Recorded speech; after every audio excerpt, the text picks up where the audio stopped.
Chapter 1. The midsummer heat made people feel irritated. Yi Chun, who was forced to go to the hospital to apologize, was even more unhappy. He was like a powder keg that could explode at any moment as he walked into the hospital with a sullen face. There were people coming and going in the hospital, but when he walked to the VIP ward, it was very quiet. The medical staff spoke softly for fear of disturbing the patient who was resting. Yi Chun didn't care at all. He walked to the door of the ward and pushed it open. The door hit the wall with a bang and woke up the girl on the bed. The girl was buried in the soft quilt with only her palm-sized face exposed. Her wine-red curly hair made her face look as pale as paper. She looked both harmless and pitiful. This was the first time Yi Chun had seen the girl look so fragile. He couldn't help but stare blankly. But the next second, the girl opened her eyes and shot a sharp gaze at him. Her eyes were sharp and threatening. Where was the harmless and pitiful look? Yi Chun frowned and said, "Chu Xiang, have you had enough? I don't like you at all. What's the point of forcing me to be tied to you like this?" Chu Xiang stared at the familiar yet strange person in front of her. Her eyes were sore and her heart was throbbing violently. Those were the memories left in the body of the original Chu Xiang. Chu Xiang used her powerful divine sense to quickly sort out the chaotic memories. In just 2 seconds, she understood her current situation. The person in front of her was her fiancé who wanted to break off the engagement and abandon her. And the reason for breaking off the engagement was that this dog of a man had fallen in love with her housekeeper's daughter, a follower who had followed her for 10 years. Chu Xiang blinked, and the sharpness in her eyes disappeared in an instant. What replaced it was not the deep love and pain of the past, but the coldness of winter. Yi Chun, who was the one who wanted to marry me and love me for a lifetime, who was the one who proposed the engagement, and who was the one who had an ambiguous relationship with another woman after having a fiancé. Yi Chun's face darkened. How can you take the words of a young person seriously? Chu Xiang, don't hold on to this point and not let it go. Also, it has nothing to do with Shui Wei. I don't like you. Even if you kill yourself, I won't marry you. You didn't like me, but you wanted to get engaged. After getting engaged, you didn't propose to break off the engagement. Instead, you went to look for a mistress. Then, you came to my ward and said that it had nothing to do with the mistress. You even blamed me for not letting you go? Tsk Yi Chun, where did you get the nerve to shout at me? Do you have any sense of shame? Compared to Yi Chun's irritation, Chu Xiang was very calm. She exposed the adulterous man's lies one by one. What Yi Chun hated the most was Chu Xiang's aggressive manner. She was the complete opposite of Bai Shuiwei's gentle and sweet demeanor, which made him extremely annoyed. He couldn't stand it when Chu Xiang quarreled with him. He didn't expect that when Chu Xiang mocked him with such a calm expression, it made him feel even more suffocated. Yi Chun retorted with vicious words and sneered coldly, "I'm such a terrible person, yet you still don't want to let me go. Who's the shameless one here? You can't be blind all your life. The world is so big. Who hasn't met a few scumbags? Get lost." Chu Xiang withdrew her hand from pressing the emergency bell and said to the doctors and nurses who had rushed over, "This person is seriously disturbing my rest. Please drive him out. I don't want him to step into my ward again." "Okay, Sister Chu. I'll put this gentleman on your blacklist. Please leave immediately, or I'll call security." The hospital's VIP ward had excellent service. The medical staff immediately blocked Yi Chun's way and asked him to leave. Yi Chun and Chu Xiang both grew up with a silver spoon in their mouths. When had they ever been driven away like this? His face turned green. He glared at Chu Xiang and gritted his teeth. "Chu Xiang, good for you. Don't beg me to visit you in the future." Chu Xiang's response was to glance at him disdainfully. That glance was full of disgust and disgust for him, as if she was looking at something dirty. Yi Chun couldn't stay any longer. He turned around and strode out. He was even more irritated than when he entered the hospital. He was full of pent-up anger. Everyone left, leaving Chu Xiang alone in the quiet room. Only then did she reveal a curious expression. This was a completely different world from the one she lived in. Beautiful wallpaper, exquisite chandeliers, clean and transparent windows, and square high-rise buildings outside the windows. They were all things she had never seen before. If it weren't for the original owner's memories, she wouldn't even know what these things were. She lifted the blanket and sat up. She gently rubbed her uncomfortable stomach. When she felt better, she slowly got up and walked to the window. Her ward was in a very quiet place. There was a garden and a lake downstairs. The scenery was beautiful and there was nothing strange about it. However, Chu Xiang was very curious about the big car driving on the road in the distance. In their cultivation world, only when one's cultivation reached a certain level could they drive this kind of magic weapon. But here everyone could drive. Learning how to drive was much easier than cultivating.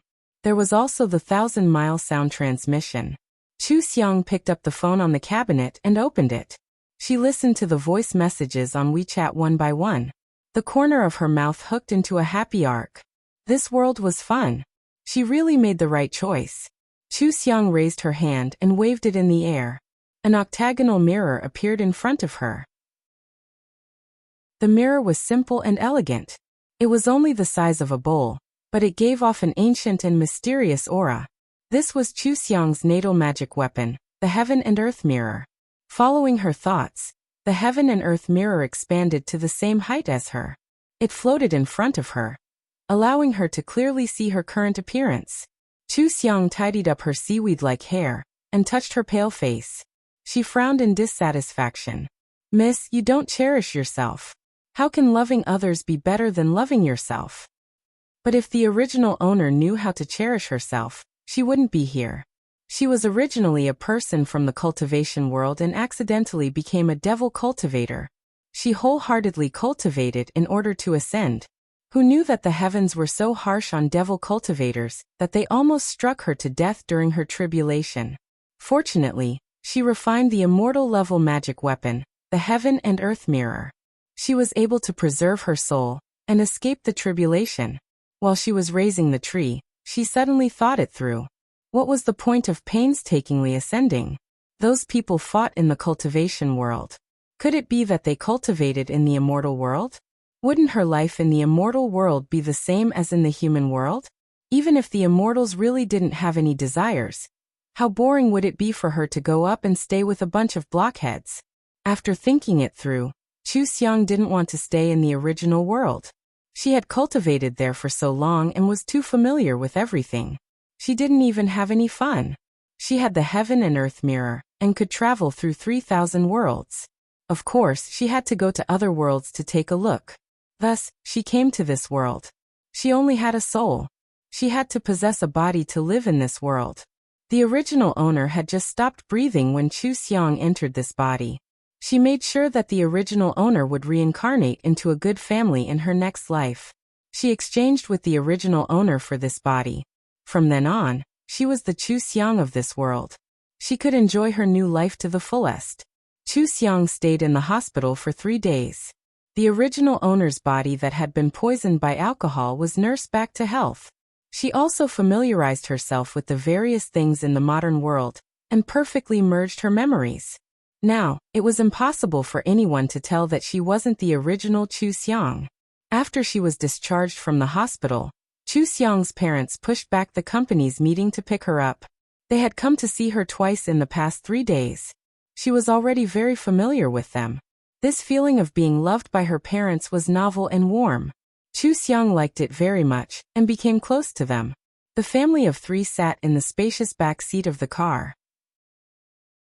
Chu Xiang leaned against the window and looked at the busy traffic and bustling city outside. She unconsciously revealed a smile. Chu Dongqi saw his daughter's smile and said with relief, "Xiang Xiang should be happy like this. If there's anything that makes you unhappy, Mom and Dad can help you solve it. You can't ruin your body like this in the future. Health is the most important thing, do you understand?" Fang Qing gently took Chu Xiang's hand and held it in her hand. She said with heartache, "Your dad is right. Look at how much weight you've lost recently. What's so important that you have to drink like that? You and Yichen grew up together. You've been fine for so many years. Why are you always fighting recently? It's like you can't tolerate each other. If he really bullies you, tell Mom and Dad. We won't let anyone bully you." Chu Xiang tilted her head and leaned against Fang Qing's shoulder. "Mom, who hasn't been silly before? Just take it that I was possessed. I'm fine now. I won't abuse myself and make you worry anymore.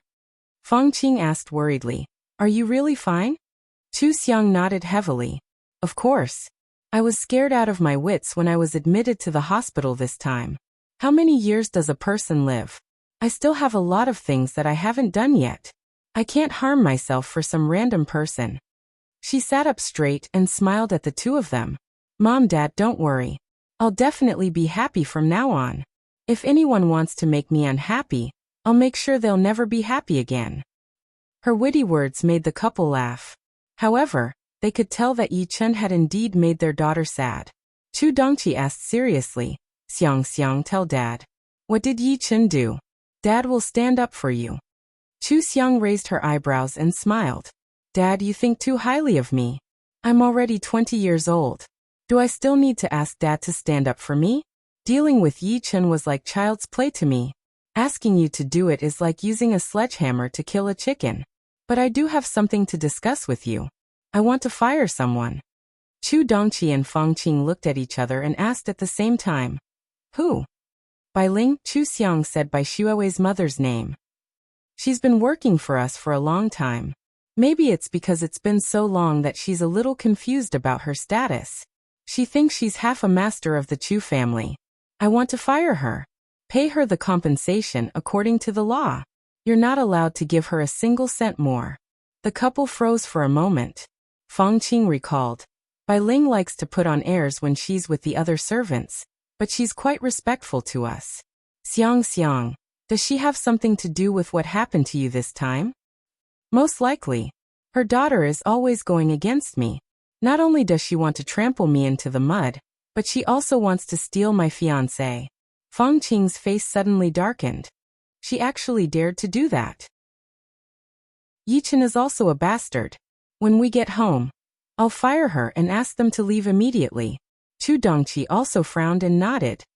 You can do whatever you want with these things. After you get home, have a good rest and have some fun before you go to school. Don't get angry with others anymore. When the couple thought about how Bai Xuewei, Chu Xiang, and Yi Chen were all in the same school, they immediately understood how much their daughter had suffered during this time. Their hearts ached for her, and their dissatisfaction with Yi Chen reached its peak. They were even thinking about how to teach him a lesson. Chu Xiang held Feng Qing's arm and leaned against her shoulder again. She smiled and closed her eyes. She felt so relieved. It was so good to be in this world with such protective and doting parents. Chapter 2.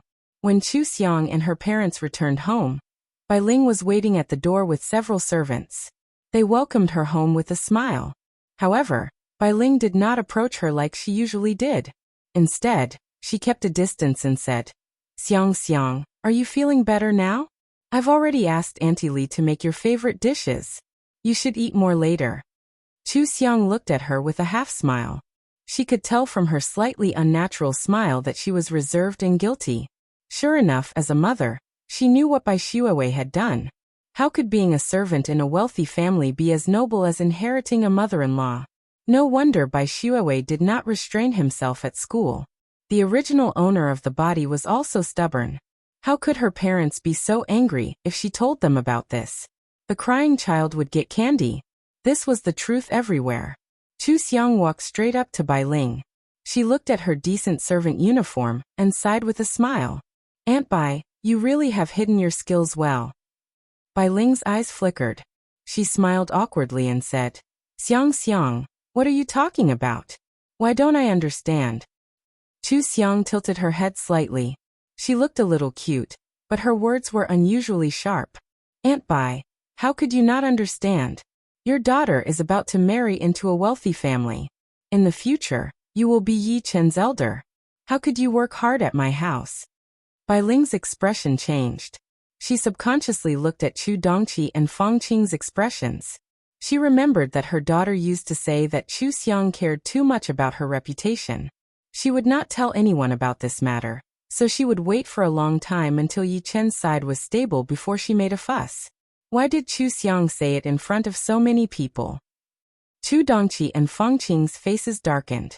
Feng Qing snorted and said, Bai Ling, the Chu family has treated you well. Back then, you owed a huge debt with your child. I was kind enough to help you pay it off and let you stay in my family for 10 years. Bai Xuewei had grown up with Xiang Xiang. They went to the best schools and wore beautiful clothes. When they went out, outsiders thought that there were 2 older sisters in the Chu family. What have I done wrong to you and your mother? How dare you bully my daughter like this? Bai Ling anxiously wanted to explain, but Fang Qing raised her hand to stop her. Her face was frosty. You don't need to do anything. Pack up your things and leave immediately. If you're still here after 30 minutes, don't blame me for throwing you out along with your things. The servants looked at Bai Ling with disdain. They had worked for the Chu family for at least 3 or 4 years. The master of the Chu family was kind, had a high salary, and even gave them gifts and bonuses. They had fought hard to get this job. Bai Ling, on the other hand, didn't know how to be grateful to the Chu family for taking care of her. She even allowed her daughter to steal her older sister's fiancé. What the hell? Bai Ling hadn't worked much in the past few years. She was a little pampered. It was very embarrassing to be humiliated in front of so many people. She wanted to find a hole to hide in. She hurriedly explained, Sir, Madam, Sister, how could I let Xuewei bully my older sister? Is there a misunderstanding? I'll call Xuewei back and ask her to explain clearly. I'll call her back now. Bai Ling hurriedly took out her phone and dialed Bai Xuewei's number. She had tacitly agreed that her daughter had climbed up the social ladder, but she had never thought that she would be chased out without confirming anything. She had worked for the Chu family for 10 years. Suddenly she had to leave. She couldn't help but feel afraid. Chu Xiang pressed down on her phone and smiled. Aunt Bai, a few days ago, Yichen came to the hospital to tell me that he and Xuewei were truly in love. There's nothing to explain. I'll naturally settle this account with Yichen.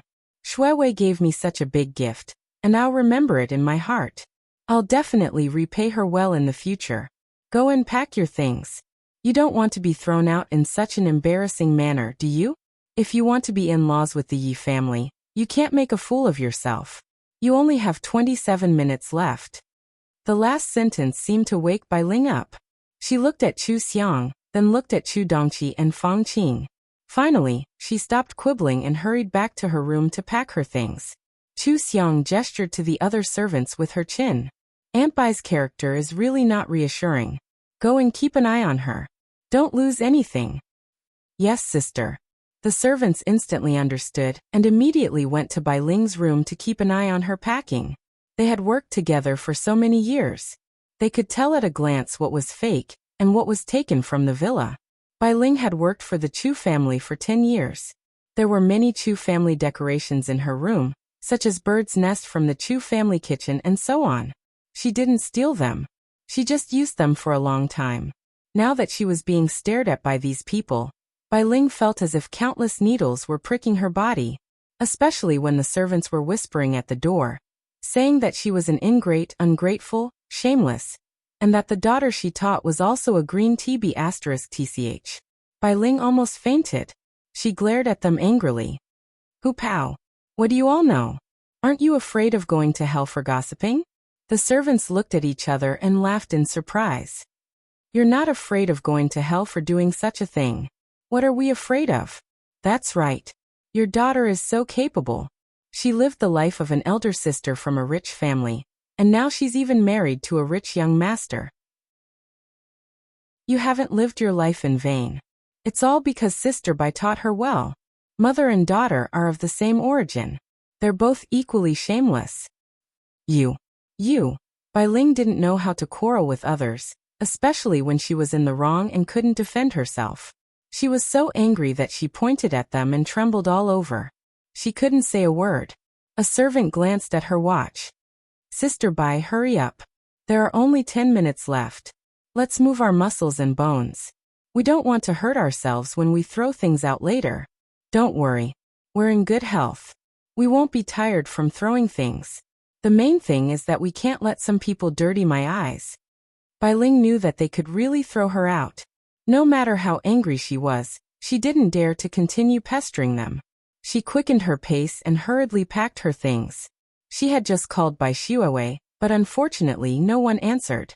Now that she was alone, She couldn't really be thrown out. Just like Chu Xiang, the Yi family didn't want an in-law who would make a fool of herself. Fang Qing heard the noise in the servants' room and shook her head in amusement. How could you think of that? Bai Ling has a strong self-esteem and cares about her face. I'm afraid she's going to die this time. She walked forward and tidied Chu Xiang's hair. She said gently, but you did the right thing. We don't bully others, but we can't be bullied by others. Don't hide this kind of thing from us in the future. No matter what, we'll be your most solid support. Chu Xiang nodded repeatedly. Mom, don't worry. I've thought it through. Okay. Let's go upstairs and change. We'll see what you want to do after dinner. Mom won't go to work today to accompany you. Chu Dongqi walked over and apologized. Xiang, Dad has a meeting in the afternoon. He can't postpone it. Dad will come back immediately after the meeting. Let's have dinner together. Chu Xiang reached out and hugged the two of them. She smiled happily and said, Mom, Dad, I'm satisfied that you care so much about me. You can go ahead if you have something to do. I'm fine. The doctor said that I'm fine. Yi Chun, that scumbag, isn't worth my sadness. I'll just stay at home and watch TV and play games. I'll call you if anything happens. Chu Dongqi stroked the top of her head and sighed. My daughter has really grown up. You know how to think for your parents. Okay, have fun at home. If you want to go out, find a friend to go with you. If anything happens, call Dad. Even if Dad has a meeting, I'll set your ringtone as a special ringtone. Dad, you're the best. Chu Xiang tiptoed and kissed Chu Dongqi on the cheek. Then she turned around and kissed Fang Qing. Mom, you're the best too. I love you guys the most. Chu Dongqi and Fang Qing immediately smiled. They really felt that their daughter was no longer sad or angry. Fang Qing also kissed her and said with a smile, Mom and Dad love you the most too. Have fun then. Mom will bring you your favorite tiramisu when she comes back tonight. Okay, Mom, Dad, you guys go quickly. Chu Xiang let go of them and waved at them. Chu Dongqi and Fang Qing left together with peace of mind and rushed to the company to deal with business. The Chu family and the Fang family had a business marriage back then. Their respective companies were second-rate in the country. Later, the husband and wife had a good relationship and had always been loving and harmonious. When Chu Xiang was 18 years old, they merged the two companies into the Dongfang Group and prepared to pass the group to Chu Xiang in the future. After the two companies joined forces, the Dongfang Group became a first-class company in the country. Therefore, the two of them were very busy. In the past few days, they went to the hospital to accompany Chu Xiang twice every time. They had already delayed a lot of work. Now that Chu Xiang was fine, they had to return to their workaholic mode.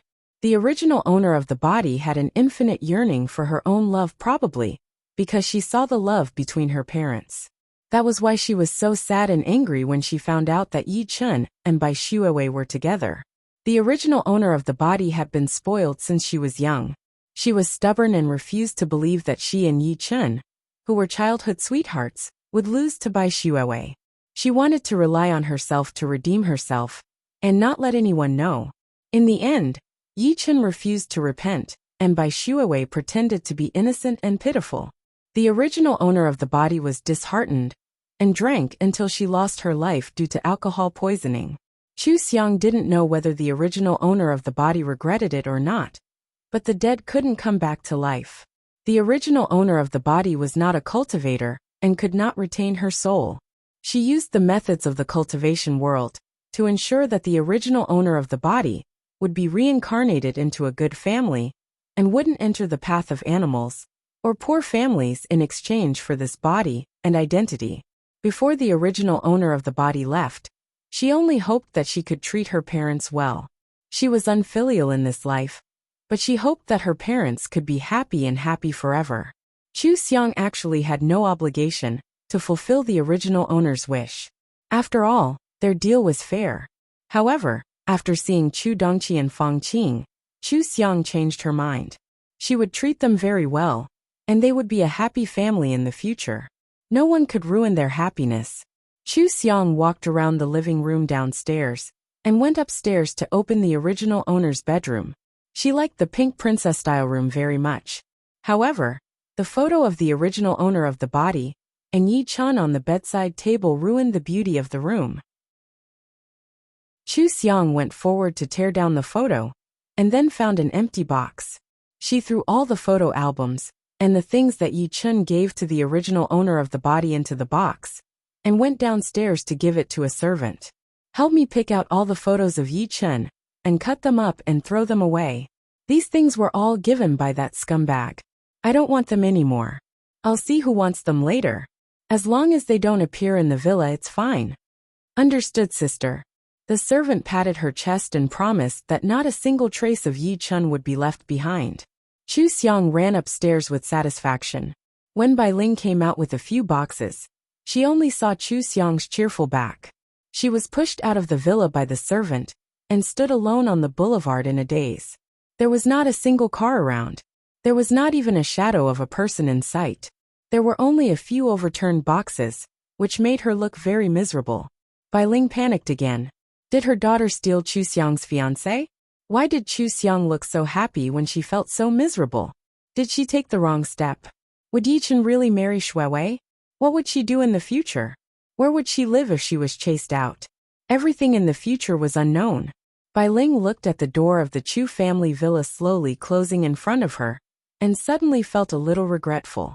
If she left this place, would she still be able to live as comfortably as she did in the past 10 years? Chapter 3. Bai Ling wanted to call a cab, but she had been using the Chu family's car all these years, so she didn't know how to call a cab. She fiddled with it for a while but still couldn't figure it out. She had no choice but to call Bai Shuewei again and again. The panic in her heart erupted when Bai Shuewei picked up the call.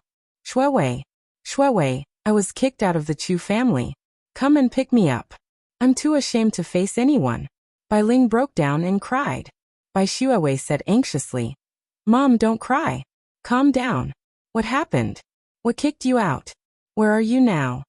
Bai Ling looked at the Chu family's villa, wiped her tears, and walked to the shade of a tree. She sobbed and said, "Sister Jeannie was discharged from the hospital. Sir and Madam came back together. Sister said that I was going to be Yi-chun's mother-in-law and shouldn't stay in the Chu family any longer.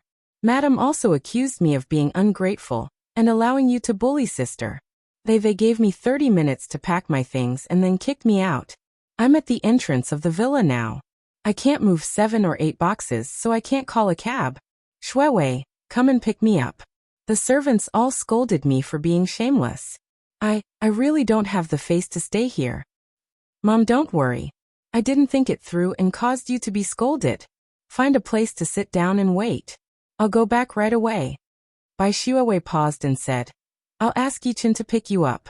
I won't let you leave in such a sorry state." Okay. Come quickly." Bai Ling felt more at ease after hearing her daughter's words. She placed the boxes under the shade of a tree and sat there to wait for them. However, she still felt too ashamed to face anyone. She deliberately hid behind a tree, afraid that the servants in the villa would look at her. Bai Shuewei was in Yi-chun's apartment. After answering the phone in the room, he came out and asked Yi-chun with reddened eyes, "Yi-chun, can you drive to pick up my mom? Xiang came home today. She probably hates me to death and chased my mom out. It's all my fault. I shouldn't have liked you. My mom was chased out and laughed at her age. Can you take me to pick her up? I'm sorry for her." Yi-chun exploded when he heard this. "Chu Xiang chased Auntie Bai out of the house. I wonder why she hasn't come looking for me these past 2 days. Turns out she's waiting here. What a troublemaker. What does this have to do with Aunt Bai? Let's go, I'll take you there. Don't worry, I'll make it clear to Chu Xiang. I fell in love with you and forced you to be with me. Chu Xiang has no right to do this to you." Bai Shuewei followed behind him, lowered his head, and held his hand. He said, "It's my fault. I shouldn't have liked you, but I couldn't help it. I betrayed Xiang. She deserved whatever she did to me. Yi-chun, don't argue with Xiang when you see her. We're the ones who let her down. If you argue with her again, how am I supposed to face others?" Yi-chun held her hand tightly. He felt that Bai Shuewei was a million times more sensible than Chu Xiang. He comforted her. "Okay, I'll listen to you. Get in the car. Bai Shuawei got in the car. Yichen immediately called Chu Xiang. Chu Xiang had just turned on her game console and was curiously exploring the game. Her cell phone rang. She picked it up without looking at the caller ID. Hello, who is this? Yichen suppressed his anger and reprimanded her. Chu Xiang, are you crazy? What does our relationship have to do with Auntie Bai? What right do you have to bully her like this? Auntie Bai has taken care of you for 10 years. How can you embarrass her like this? How can you be so cold-blooded? Chu Xiang glanced at the cell phone screen. Future husband was written on it. She frowned in disdain and said unhappily, Yichen, do you want to die? Yichen was stunned by her cold tone. He flew into a rage out of humiliation and said, Did you drink too much? Are you crazy? Scram scum. Chu Xiang hung up the phone without another word. Based on her memory, she blocked all of Yichen's contact information. She also deleted all of Yichen's photos and chat history from her cell phone. Now that her cell phone was clean, Chu Xiang picked up the controller again and immersed herself in the game world. She had already thrown the scum to the back of her mind. She wanted to play games right now. This was something she had never played before, and it attracted all of her attention. The only thing that could interest her was the most important thing at the moment. Other inexplicable people could not be ranked and could not distract her. Yichen was hung up on, so he immediately called her again. This time, the call did not go through. He dialed several times and realized that Chu Xiang had blocked him. He was so angry that he sent a voice message to Chu Xiang. However, he realized that they were no longer friends. Bai Shuawei was eavesdropping on his call. Seeing that he was furious, he pretended to be puzzled and asked, Yichen, what's the matter? Did something happen? Nothing. Yichen took a deep breath, got into the car, slammed the door, and started the car with a sullen face. He did not want to tell Bai Shuawei that Chu Xiang had embarrassed him. Although he did not like Chu Xiang anymore, he enjoyed the affection that Chu Xiang had for him over the years. So many people had pursued Chu Xiang, but Chu Xiang did not care about them. She only liked him. He was proud of this, so he naturally did not want others to know about Chu Xiang's current attitude towards him.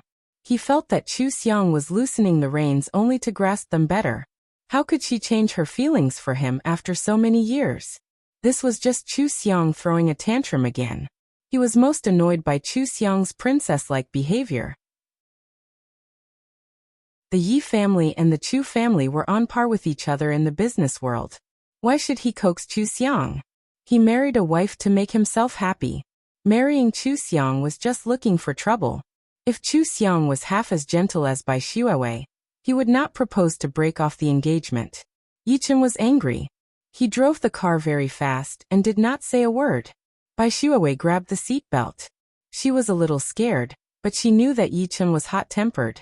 Nothing would go wrong at this time, so she stayed aside silently. It was a good thing that Yichen was angry. The angrier he was, the worse he and Chu Xiang would quarrel. Then they would break off the engagement as soon as possible. She was already living with Yichen and did not use contraception. She was confident that she could capture Yichen's heart. The Yi family would not let their grandson be an illegitimate child, so it did not matter if she left the Chu family. Bai Shuawei did not panic at all. When she saw Bai Ling, she pretended to feel sorry and guilty. She ran over to hug Bai Ling and cried, Mom, are you okay? It's all my fault. I'm sorry. When Bai Ling saw Yichen coming over, she immediately pretended not to know. She said in surprise, Young Master Yi? What is going on? She pushed Bai Shuawei away and questioned her sternly. You, why are you with young Master Yi? Could it be that what I said was true? You, why are you so shameless? Bai Ling raised her hand and was about to hit her. Bai Shuawei shivered but did not dodge. She closed her eyes as if she believed that it was her fault and was willing to be hit. Yichen hurriedly stopped Bai Ling and said gently, Aunt Bai, don't be so agitated. I like Wei Wei. She had no choice but to agree because I pestered her. She has always blamed herself for this. Don't blame her. If you want to blame someone, blame me. Of course, Bai Ling could not blame Yichen. She retracted her hand and cried guiltily. How can I do this? How can I face Sir, Madam, and Sister? Bai Ling's body swayed. Bai Shuawei hurriedly supported her and asked anxiously, "Mom, what's wrong? Are you dizzy from being in the sun for too long? Go into the car and drink some water. Yichen, help me help Mom into the car." "Okay." Yichen was shocked when he saw that Bai Ling almost fainted. After all, she was Mother Rao in his heart, and he still cared about her. He immediately helped Bai Shuawei into the car. Bai Ling drank a few mouthfuls of water, and half lay in the back seat with her eyes closed. Bai Shuawei's tears kept falling. "It's all my fault. If it weren't for me, Mom wouldn't have been chased out of the house, and wouldn't have been exposed to the sun for so long. Mom worked so hard to raise me, but I let her suffer like this. It's all my fault." She wiped her tears and walked towards the door of the villa. "I'll go and apologize to Xiang Xiang. Mom has been with the Chu family for 10 years. She definitely can't bear to leave." Yichen grabbed her. "Why are you apologizing to her? She was clearly the one who indiscriminately used her power to bully others. Don't go." Bai Shuawei struggled weakly. "I have to go. I'll go and beg Xiang Xiang. As long as she doesn't chase Mom away, she can vent her anger however she wants. I let her down. It's only right for her to vent her anger. No, you stay here obediently. I'll go and talk to her." Yichen forcefully shoved Bai Shuawei into the car and locked the door. He looked at the boxes that had fallen on the road, and his expression darkened. He strode to the door of the villa and rang the doorbell. Bai Ling and Bai Shuawei looked at each other and smiled as they held each other's hands. Since they had already fallen out with the Chu family, of course they would spare no effort to make things difficult for them. Bai Ling had deliberately stood under the sun again after receiving Bai Shuawei's text message. She was so distraught and full of self-blame that she fainted from the sun. What a good trick. People would always side with the weak. They had to hold on tightly to Yichen and not let him go. Yichen was infuriated by this. Chu Xiang had already instructed the guards to not let the three of them in from now on. Of course, they wouldn't open the door for Yichen. Yichen got even angrier after being refused the door. He kicked the door violently and shouted, "Chu Xiang, get out here." The Chu family's gaming room had the best soundproofing walls. The sound effects of the game were also very good. Chu Xiang couldn't hear anything from inside.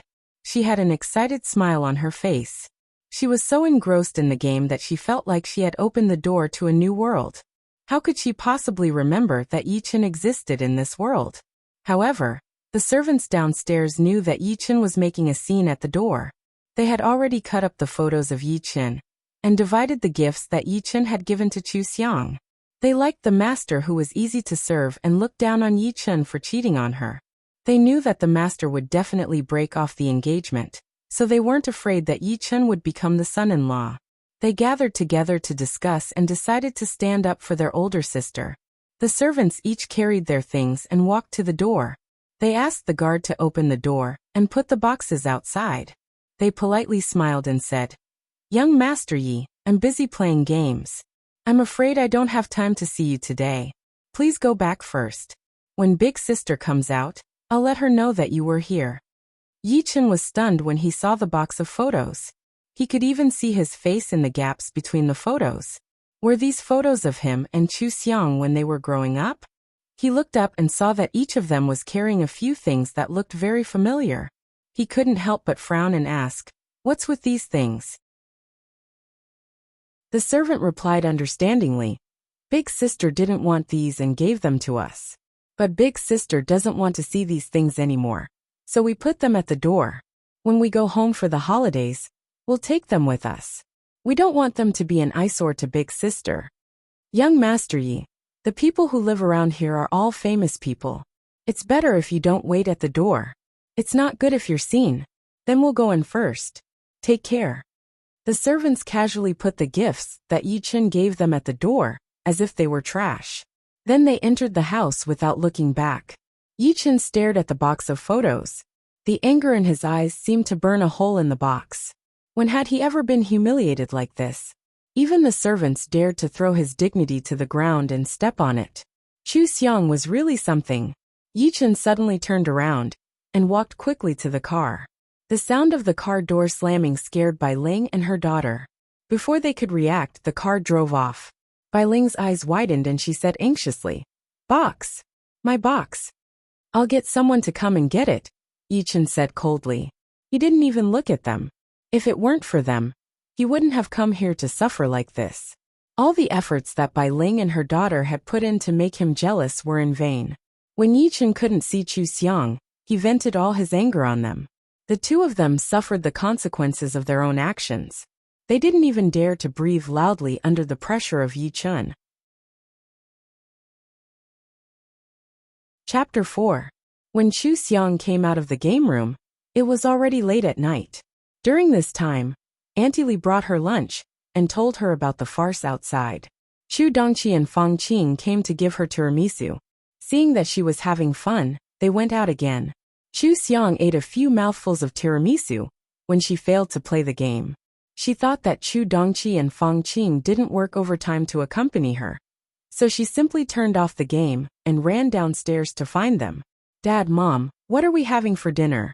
Make me sweet and sour pork ribs." Chu Xiang's cheerful voice made the couple on the sofa, reading the newspaper, look up. Fang Qing smiled and said, "Okay, let Auntie Li make it for you. Auntie Li is the best cook. You need to eat more to nourish your body." "Okay." Chu Xiang sat in the middle of them and looked left and right at their newspapers. They were all about business and stocks. She didn't understand anything at all. She couldn't help but be curious.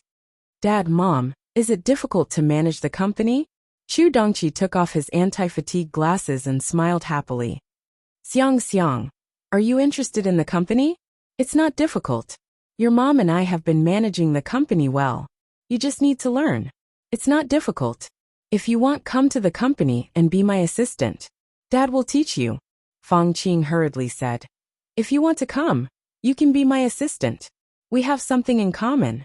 Xiang, come to Mom's office. If you're tired, you can rest in the lounge. You can play games there.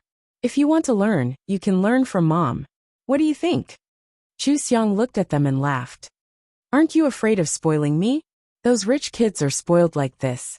Chu Dongqi waved his hand. "How can this be considered spoiling? I've taught you everything. You're sensible. You're not spoiled. Like the Yi family, you're the one who's spoiled." The two of them play their own games. They don't know how to teach their children well. "What have they taught you?" Fang Qing gave him a look and glared at him. "Don't mention it."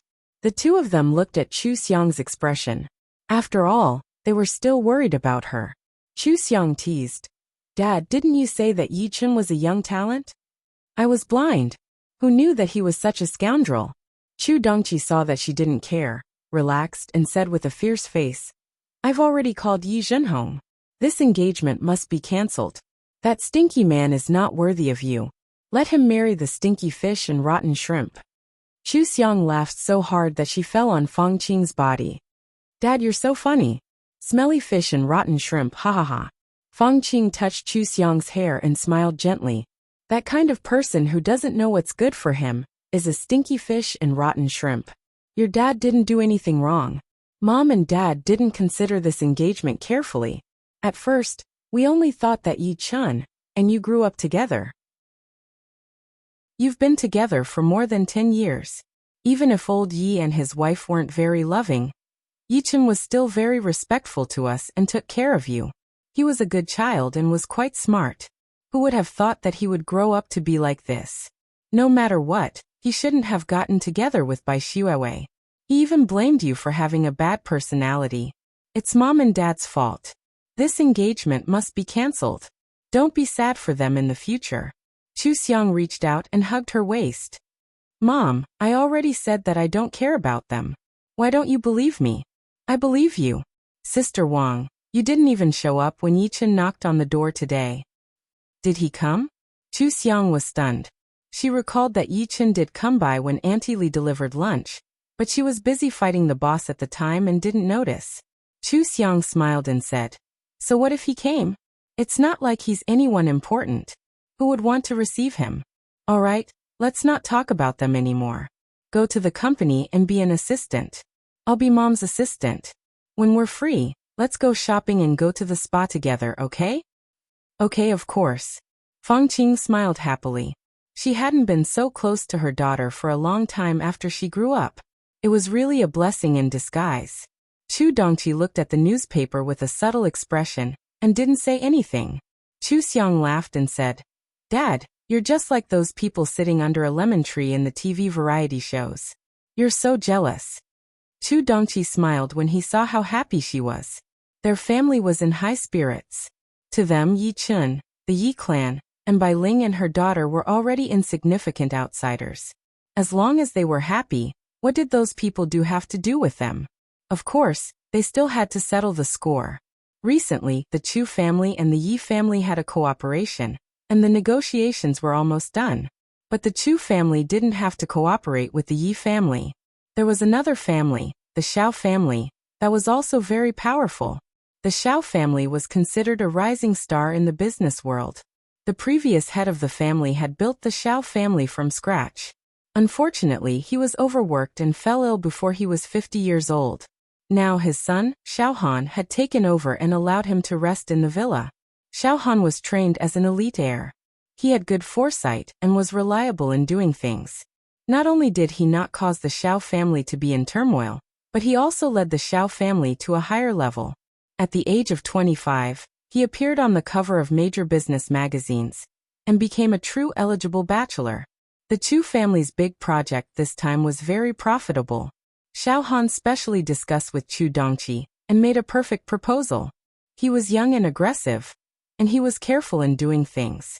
He was more competitive than an old company like the Yi family. Chu Dongqi wouldn't cooperate with the Yi family at all if it weren't for the fact that the two families were in-laws. But now that Yi Chen bullied his daughter, he wasn't a coward. He directly ordered the company to stop the contact with the Yi family and talk about cooperation with the Xiao family. It was more dynamic to cooperate with young people. Chu Dongqi could already foresee that this would be a win-win cooperation, and the benefits would be greater than before. The second order was implemented. Yi Zhenhong just learned that Yi Chen had a change of heart, and the Chu family wanted to break off the engagement. He was also told that the new project was ruined, and the Chu family refused to cooperate. He hurriedly called Chu Dongqi. "Old Chu, we've known each other for more than 10 years. The quarrel between two children shouldn't be escalated to business, right? Yi Chen is in the rebellious stage. He likes Xiang Xiang very much. If he hadn't been clamoring to marry Xiang Xiang, would our two families have been engaged?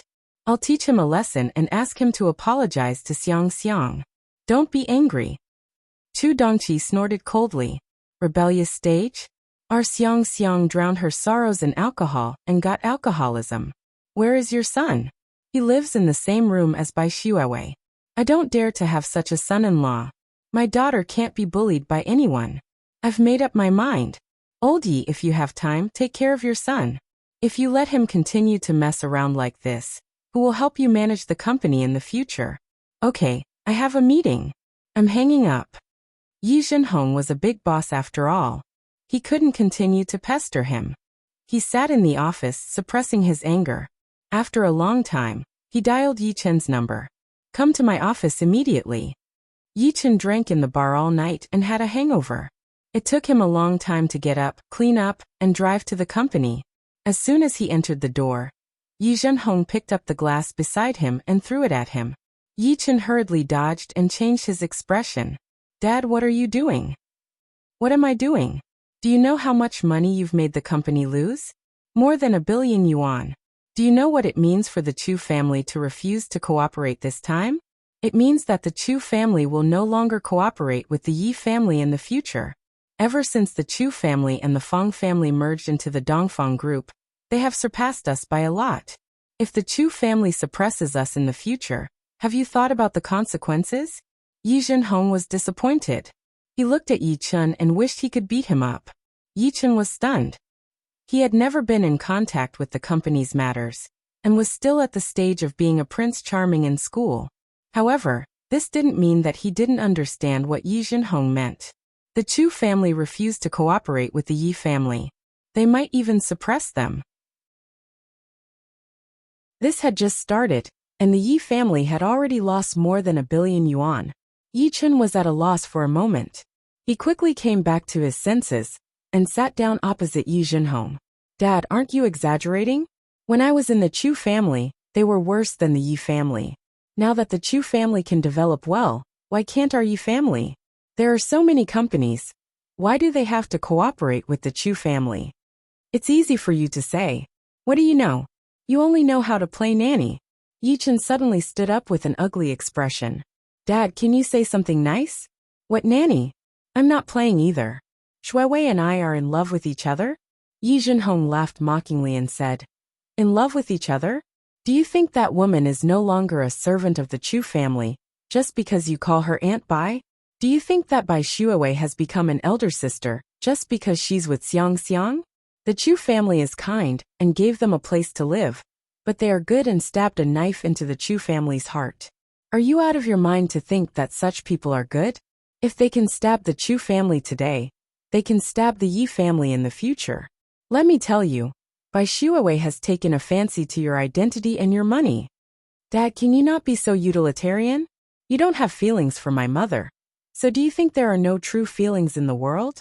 I was the one who took the initiative to pursue Shuiwei. But Shuiwei never agreed. Later, when she was with me, she felt very guilty and blamed herself. She felt sorry for Chu Xiang. I forced her to be with me. She's not like you. Yi Chen retorted in disgust and scoffed at his conspiracy theory. Yi Jinhong snorted coldly. You're 20 years old and still so stupid. You caused such a big trouble, and still don't know how to repent. Yi Chen, the daughter-in-law of the Yi family, can only be Chu Xiang. She can't be the daughter of some nanny. Send that woman away immediately. I don't care whether she goes abroad or not. And I don't care how much money you give her. In short, you can't let Chu Xiang see her again. Deal with this matter as soon as possible, and let the Chu family see your sincerity. The project still has a chance to be salvaged. If you like Chu Xiang, you can marry her. I can't stand her rigid personality. I like Shuiwei. It doesn't matter if she's the daughter of a nanny or the daughter of a beggar. Chairman Yi, you are the chairman of a big group. Are you going to betray your son's marriage to please the Chu family? Aren't you degrading yourself too much? I won't marry into a business marriage like you and mother, which will create an even more unhappy family. I will definitely marry the woman I like. No one can force me. Yi Chen pushed his chair away and left. He had thought that Chu Xiang really ignored him. Now it seemed that Chu Xiang had found a new way to let the elders force him. The more people objected, the stronger the idea of marrying Bai Shuiwei in his heart.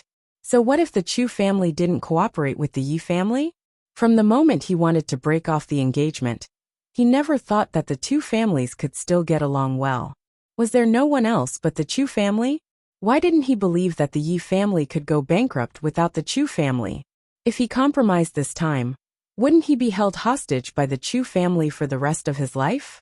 He wanted to marry the wife he liked, not to marry into the family to please the princess. He would never compromise. Yi Jinhong flew into a rage after he left. No one in the company dared to speak loudly. It was a pity that the project was about to be negotiated. It was inevitable that they thought that the crown prince of the Yi family was too insensible. Yi Chen was also in a bad mood. He went straight to the school to look for Chu Xiang, but found out that Chu Xiang didn't come. He drove to the Chu family's villa and learned from the guard that Chu Xiang had gone out. Yi Chen had nowhere to vent his pent-up anger. He kicked the car hard and called a group of rich second-generation heirs to the bar to drink. Chu Xiang was the first intern in the company. She familiarized herself with the company's situation with Fang Qing and seriously asked the secretary for the most basic reports. During this time, Sister Wang called her. Yi Chen went to the Chu family and left when he saw that she wasn't there.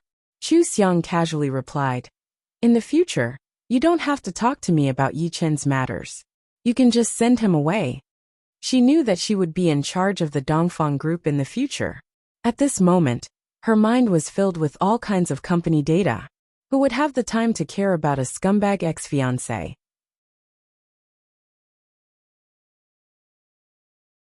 Chapter 5. Chu Xiang is still a sophomore. After 2 days of internship in the company, Fang Qing reminds her that she should go back to school. Chu Xiang doesn't have many classes, so she can go to the company for an internship when she has no classes. Chu Xiang immediately agrees. She has never been to school before, so it's good to experience campus life. The company's affairs can't be figured out overnight. Her parents are not in a hurry to ask her for help. She has enough time to see the world. The original owner used to go to school with Bai Xuewei in the family car. The car was very low-key. Few students know her real identity. They only know that her family is rich. However, Yichen often drives a sports car to school. Her classmates think that he is a super rich second generation.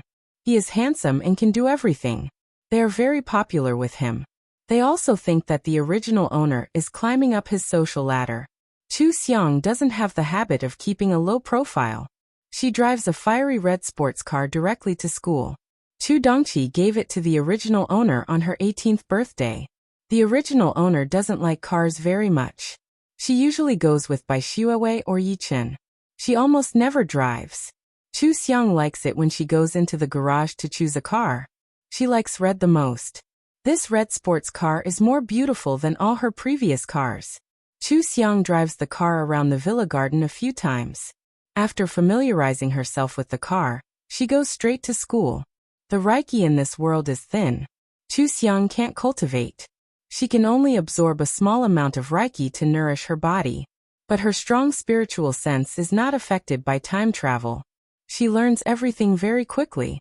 Just like other people need a minute to think, she only needs a second to think. She has no problem accepting new things in the modern world. It's her first time driving, so she drives very fast. She stays within the limits of the traffic rules. The school is in recess. Students who have finished class are going back to the dormitory and the library with books. Some students who are preparing for class are rushing to the classroom. Some students are walking out of the school. As soon as the sports car appears, it immediately attracts everyone's attention. Chu Xiang finds a parking space nearby to park. Many students also stop to look at her, guessing who is in the sports car. The car door slowly rose, and Chu Xiang stepped out of the car wearing sunglasses. She liked to wear tight-fitting clothes. A white V-neck short-sleeved t-shirt wrapped around her body, revealing her good figure without a doubt. Her smooth light blue jeans made her legs look very slender. She was wearing red high heels, coupled with her wine-red hair, the red gem pendant on her collarbone, and the red bag in her hand. She looked extremely beautiful and had a strong aura. It was as if she was in a completely different world from the students who were still in the ivory tower. Chu Xiang was used to being stared at. She had always been the center of attention. After locking the car, she walked to the school building according to her memory. This class was English and there were 2 periods in a row. Of course, the original owner knew English, but it was still a novelty for Chu Xianglai. She was looking forward to the English class.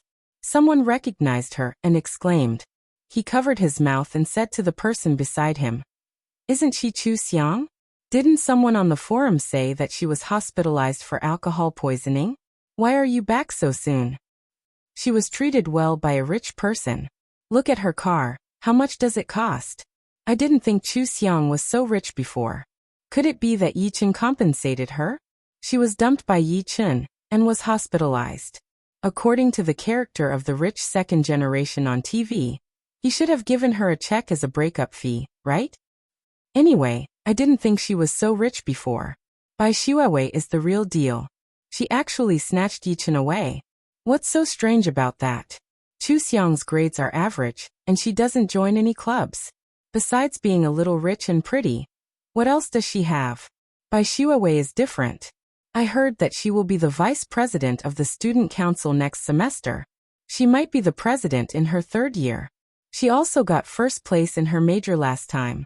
She is good at dancing and playing the piano. She is gentle and beautiful. If I were Yichen, I would also choose Bai Xuewei. I don't like Bai Xuewei. No matter how good she is, I don't like her. What is she trying to steal her best friend's man? Forget it. It has nothing to do with us. Everyone was talking about all kinds of things. Someone even took photos of Chu Xiang and the sports car and posted them on the school forum. Chu Xiang became the focus of the whole school as soon as she returned to school. Chu Xiang walked into the classroom and sat in the first row of the stairs, the seat closest to the teacher. She opened her textbook and flipped through it carefully.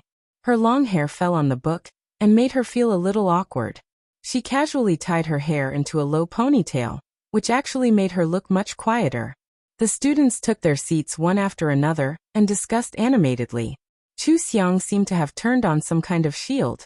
When she was serious, she couldn't hear the noise around her at all. She only focused on reading the English text in the textbook. She read very quickly, turning a page after a while and memorizing it all in her head. Yi Chun and Bai Xuewei came to check the time. They were not in the same major as Chu Xiang, but Bai Xuewei attended the same English class as Chu Xiang. Yi Chun accompanied them since he didn't have any classes. The two of them were very sensitive to burgundy long curly hair. As soon as they entered the classroom, they saw Chu Xiang sitting at the front. They stopped in their tracks at the same time and found a seat. The seats at the back were full, so the two of them sat in the second row next to Chu Xiang's. They could reach out and touch her. The whole classroom quieted down. The three protagonists of the love triangle were all sitting together. This was simply a scene of carnage. Some nosy students had already taken out their cell phones to take videos. Bai Xuewei felt that he should say something and said, Xiang, are you feeling better? Chu Xiang didn't respond. Bai Xuewei said, I'm sorry Xiang. I'm really sorry. Chu Xiang still didn't respond. Bai Xuewei lowered his head and bit his lower lip. His hands were clenched together on the table. Anyone who saw this would feel very wronged. Yi Chun frowned and held her hand, but his eyes were fixed on Chu Xiang. Chu Xiang, Xuewei is talking to you. However, Chu Xiang still didn't respond. Yi Chun was annoyed that Chu Xiang didn't give him any face in front of outsiders. He reached out to grab Chu Xiang's arm. Chu Xiang reflexively grabbed his hand and slammed it against the edge of the table. Yi Chun didn't even have time to react before he screamed, I'll let go. Chu Xiang snapped out of her daze. She let go of his hand and stood up to lean against the table. She crossed her arms and looked at him with disdain. TSK, I thought you had fractured your bones. You screamed like a pig being slaughtered at the slightest bump. Chu Xiang. Yi Chun also felt embarrassed. He covered his right hand and glared at her angrily. Bai Xuewei checked Yi Chun's injury next to him and said anxiously, Yi Chun, let's go to the hospital. It's already red and swollen. We have to check it before we can rest assured. Tears fell from her eyes. She looked at Chu Xiang and choked with sobs. Xiang, I'm sorry. Don't be angry with Yi Chun. The English teacher pushed the door open and walked in. When she saw them confronting each other, she asked unhappily, What are you doing? Hurry up and sit down for class. Get out if you have something to do. Chu Xiang shrugged and sat down. Miss, I don't know why these two strange people are interrupting my study. I originally planned to finish reading this lesson before your class started, but they delayed me. By the way, this boy is not in our major. Can I trouble you to deal with him? Yi Chun was very popular in school. Not only did the teacher know that he was not her student, but she also knew about the rumors of their love triangle. It was common to see auditing students in university, but it was not allowed to disturb other students. The teacher immediately said, Please leave. Don't disturb our class. It was none of the teacher's business how rich a rich second-generation heir was. She could not ask the Yi family for help, so she was very rude to Yi Chun. She hated this kind of two-timing and arrogant scumbag the most. Hundreds of students in the classroom all looked at Yi Chun. Yi Chun felt extremely humiliated, so he got up and walked out. Yi Chun. Bai Xuewei hurriedly packed her things and chased after him. When she reached the door, she bowed to the teacher apologetically. Miss, I'm sorry. Yi Chun's hand is injured. I'll accompany him to the hospital. The teacher waved her hand and asked her to leave. Then she cleared her throat and started the class. The students were still thinking about the incident. They looked at Chu Xiang and realized that Chu Xiang was already listening to the class attentively. Someone muttered, So cool. Then the people around him also whispered in agreement. Chu Xiang's move just now was awesome. Yi Chun was screaming like his mother had died. Wasn't she a little too ruthless? Yi Chun has never lost his composure like that before. It must have really hurt, right? Hi, doesn't that serve him right? Who asked him to disturb her studying? Pfft, some people laughed.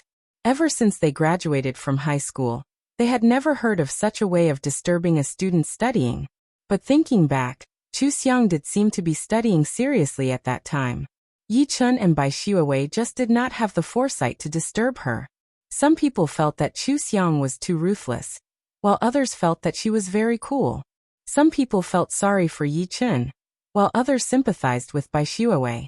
There were also some people who scolded Yi Chun and Bai Xiuwei for being a jerk and a slut, while praising Chu Xiang for doing a great job. The number of views on the video kept increasing on the forum. The students also left comments with their own opinions, but Chu Xiang did not know about any of this. She finished reading the entire English textbook while listening to the teacher's lecture. When the class ended, she felt very fulfilled. She even took out her library card and went to the library. She found a lot of English learning books. Most of them were about business English and oral communication. This would be the knowledge that she would use the most in her future job. Her appearance and outfit would be the focus of attention wherever she went. Moreover, her classmates were paying attention to her now. There were even posts that streamed her whereabouts, and there were even people who took photos to praise her beauty. As a result, almost the entire school knew that she was in the library. Chu Xiang specially requested to borrow 10 books that were as thick as bricks. Just as she was about to move them, a handsome boy came over to her and said, "Let me help you. How can you let a girl do this kind of thing?" Chu Xiang thought for a moment. The original owner of the body had never moved such heavy things before. She nodded and smiled. "Thank you." The boy's heart almost jumped out of his chest when he saw her smile. He stretched out his hands to move the books, but he did not forget to pay attention to his image. He was afraid that he would lose face in front of a beauty. In the end, the books were really too heavy.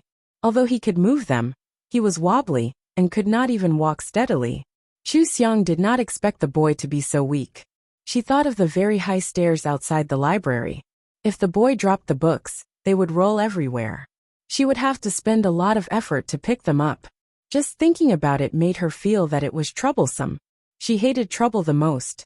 She simply reached out and took the books. She smiled and said, "Let me do it. Thank you for today. Goodbye." Chu Xiang carried the 10 brick books and walked out of the library quickly and steadily in her 8 centimeters high heels.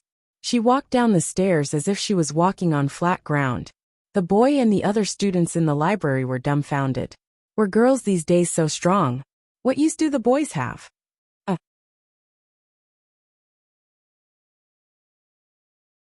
Chapter 6. Chu Xiang got into the car and put the book on the passenger seat. She put on a pair of red flats and put on her sunglasses. Then she reversed the car and drove away smoothly. There were still people uploading her photos on the school forum and discussing what happened today. The dispute between a handsome man and a beautiful woman always attracted attention, not to mention that it involved a straight-A student and a rich second generation. Most people would look at the gossip out of curiosity and then find that Chu Xiang was actually so handsome. Without Chu Xiang knowing, she had already started to have fangirls. Chu Xiang drove the car to the company and went directly to the elevator from the parking lot to the office on the top floor. The secretary smiled and greeted her as soon as she saw her. "Sister Chu, have you finished school?" Chu Xiang nodded. "Call me Chu Xiang in the future. I'm interning in the company. You don't have to take special care of me." "Okay, Chu Xiang. Chairman Fang is in a meeting, and it will end in about half an hour." "Okay, I see. Thank you." Chu Xiang knew that the employees would not treat her as an ordinary person. This was normal.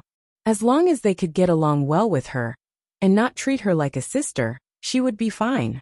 She still needed to ask questions and learn more from them. Chu Xiang had her own desk in Fang Qing's office. It was custom-made by Fang Qing. It was big and comfortable. She put the borrowed book away and found the company's development history to understand the development of the Chu Group and Fang Group in detail. She also learned how many projects the two companies had done from the establishment to the merger. Then she transferred the corresponding project information to understand the specific operation of the project. Her divine sense was strong. She did not feel tired reading these materials at all. Instead, she read quickly and remembered the key points clearly. She did not even need to make notes. Everything was in her mind. Half an hour later, Fang Qing finished the meeting and went back to work. Chu Dongqi followed behind her. They were still discussing the new project when they entered the door. When they saw Chu Xiang, they smiled and walked in front of her to see what she was doing. Chu Dongqi glanced at the materials on the computer and asked with a smile, "Are you bored reading these?" Chu Xiang shook her head. "No, I think it's very interesting. I can also know all kinds of smart decisions of Grandpa and Grandpa. Dad, Mom, are you done with the meeting? Sit down and rest for a while. I'll go make some tea for you." Fang Qing stopped her. "No, the secretary will do it. I made you tea with love. Wait for me." Chu Xiang asked them to sit on the sofa and ran to find the secretary to take over the task of making tea. The host had learned how to make tea, arrange flowers, draw, and calligraphy out of interest, but she never had the chance to show it to anyone, so naturally no one knew what level she was at. Chu Xiang had lived in the cultivation world for a long time. Apart from other things, she was definitely better at making tea than the people here. She made 2 cups of tea for them, and a cup of milk tea for herself. Then, she brought them both back. She heard Chu Dongqi say to Fang Qing, "I'm going on a business trip tomorrow to discuss a project overseas. I'll be back in 3. I'll leave the Xiao Corporation to you."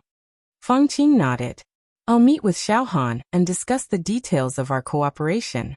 Before, we were in contact with the Yi Corporation. Many things take more time. Let's do it step by step. Don't make any mistakes." Chu Xiang handed the tea to them and asked, "Mom, can I go with you? I haven't seen a real project yet. It's a good opportunity to learn from you." "Okay, I'll teach you whatever you want to learn.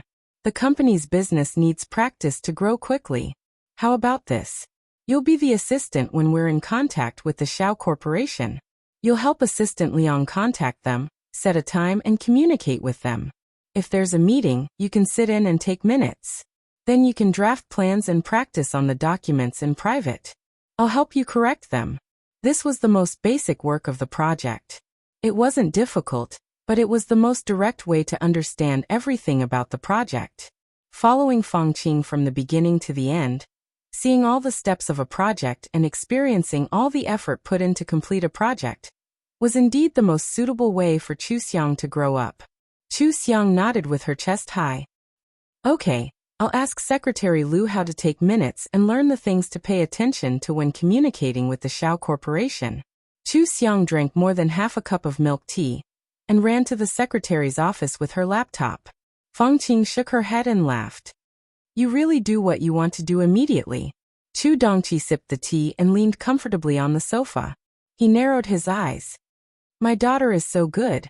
She's efficient and passionate about life. Didn't you see in the news that there were people who felt that life was meaningless and committed suicide after being heartbroken? Xiang recovered so quickly after that accident and became better. I feel lucky even in my dreams. Speaking of this, how was your talk with Yi Zhenhong? He didn't argue with you, did he?"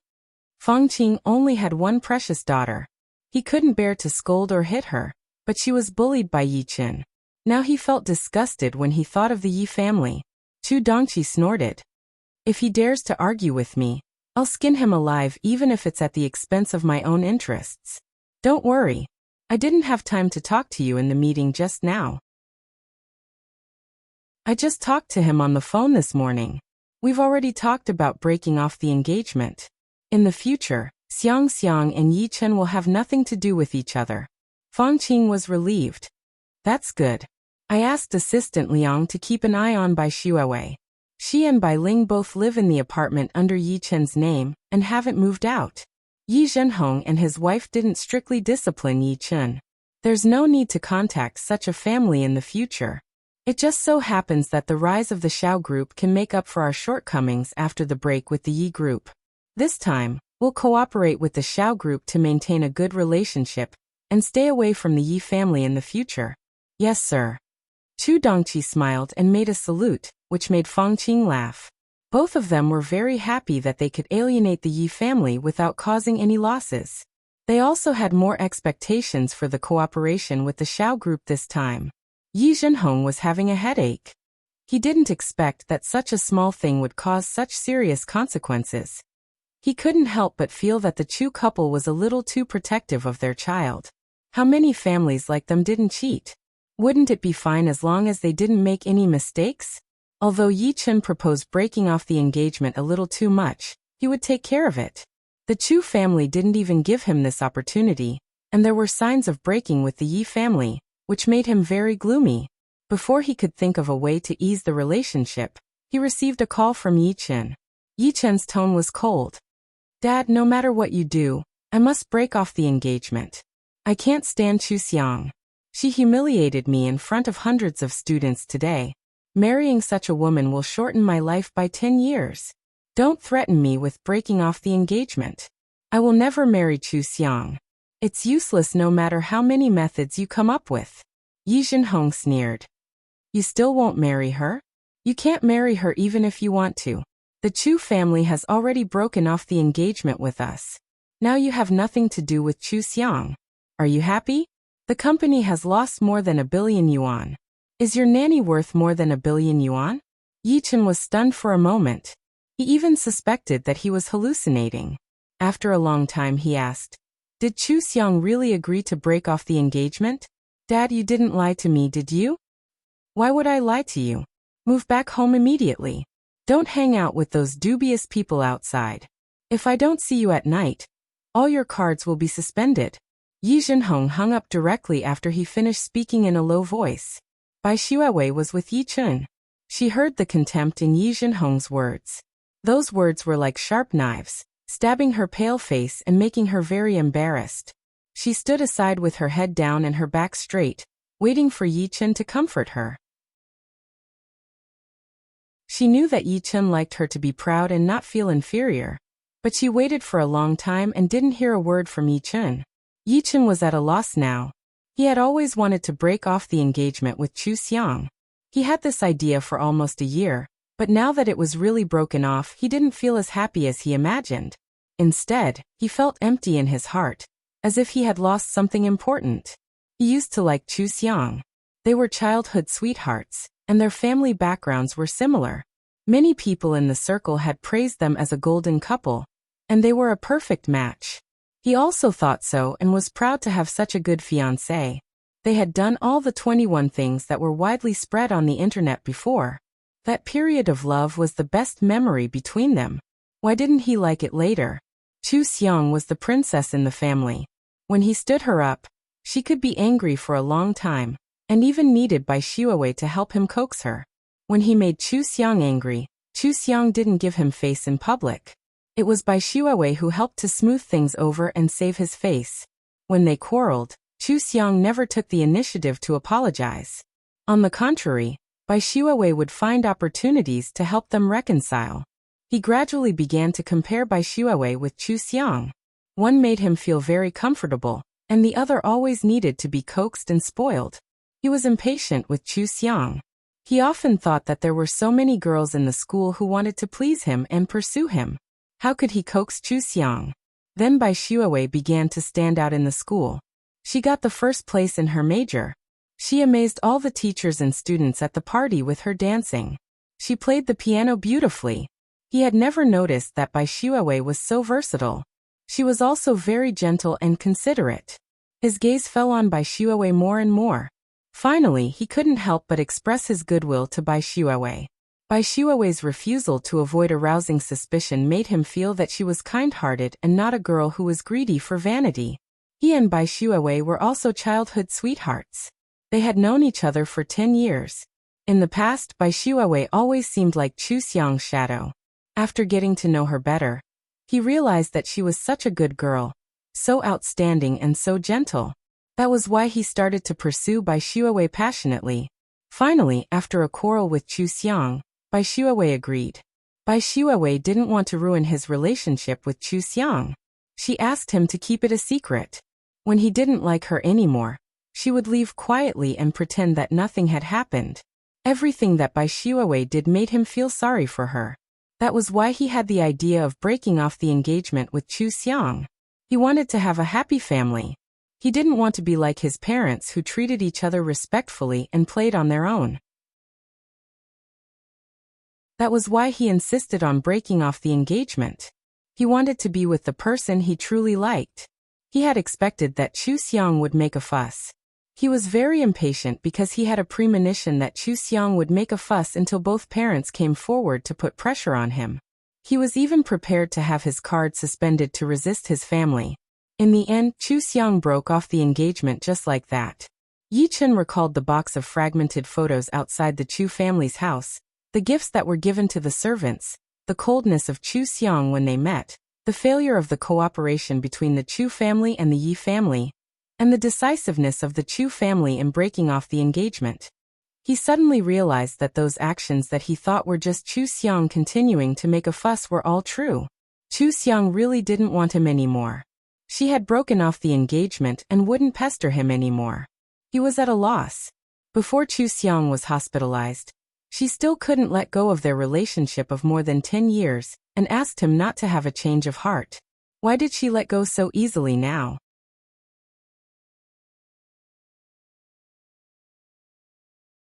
Chapter 7. Yi Chen couldn't figure out what he was thinking. His mind was in a mess, and he wasn't in the mood to do anything.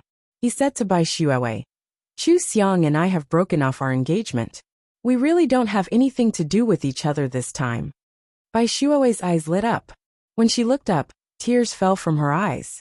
"If it weren't for me, you wouldn't have ended up like this. Maybe I should have left this city back then. If that were the case, you and Xiang Xiang would have become husband and wife, and my mother wouldn't have been driven out of the Chu family and crying every night." Yi Chen hugged her and comforted her softly. "It's not your fault. There's a problem between Chu Xiang and me. Even if it weren't for you, I wouldn't have gotten together with her." Bai Xuewei leaned on his shoulder. Her tears wet his shirt. She choked and said, "Xiang Xiang must be very sad. She likes you so much." Yi Chen used to feel annoyed when he heard such words. He felt that Chu Xiang was tying him down. But now, he couldn't help but think of Chu Xiang's red eyes as she questioned him. Chu Xiang liked him so much. She must be very sad to break off the engagement, right? She hit him so hard in the classroom. Was it because she hated him? Would Chu Xiang hide and cry alone when she got home? They were childhood sweethearts. They were the most special partners who had witnessed each other's growth. Yi Chen's mind kept replaying the image of Chu Xiang crying every time. He suddenly felt a little suffocated. He just felt that they weren't suitable for each other. He didn't want to bully her. Since when did they become enemies? Yi Chen let go of Bai Xuewei and called a taxi for her. "You can go home first. My dad ordered me to go home immediately. I might have to stay at home for a while. Otherwise, he will suspend my card. He and my mom are angry. I'll go back and comfort them." Bai Xuewei was keenly aware of the change in him. Men were like this. They liked the new but never tired of the old. No matter how annoyed they were when they had something, once they lost it, they would feel empty. Bai Xuewei was not in a hurry. He said considerately, "Anyway, your homework is good. You can make up for it later. Remember to drink soup at home to nourish your body." "I know, don't worry." Yi Chen felt a little guilty. He didn't want Bai Xuewei to see that he was thinking about Chu Xiang, so he left after saying a few words to her. When he was in the car, he borrowed the driver's cell phone to call Chu Xiang. Chu Xiang quickly picked up the call. "Hello." Yi Chen was speechless. He suddenly realized that he hadn't talked to Chu Xiang on the phone for a long time. Chu Xiang looked at her phone in confusion. "Hello. Who are you looking for?" Yi Chen cleared his throat and said, "My dad and I have already called off our engagement. Are you okay?"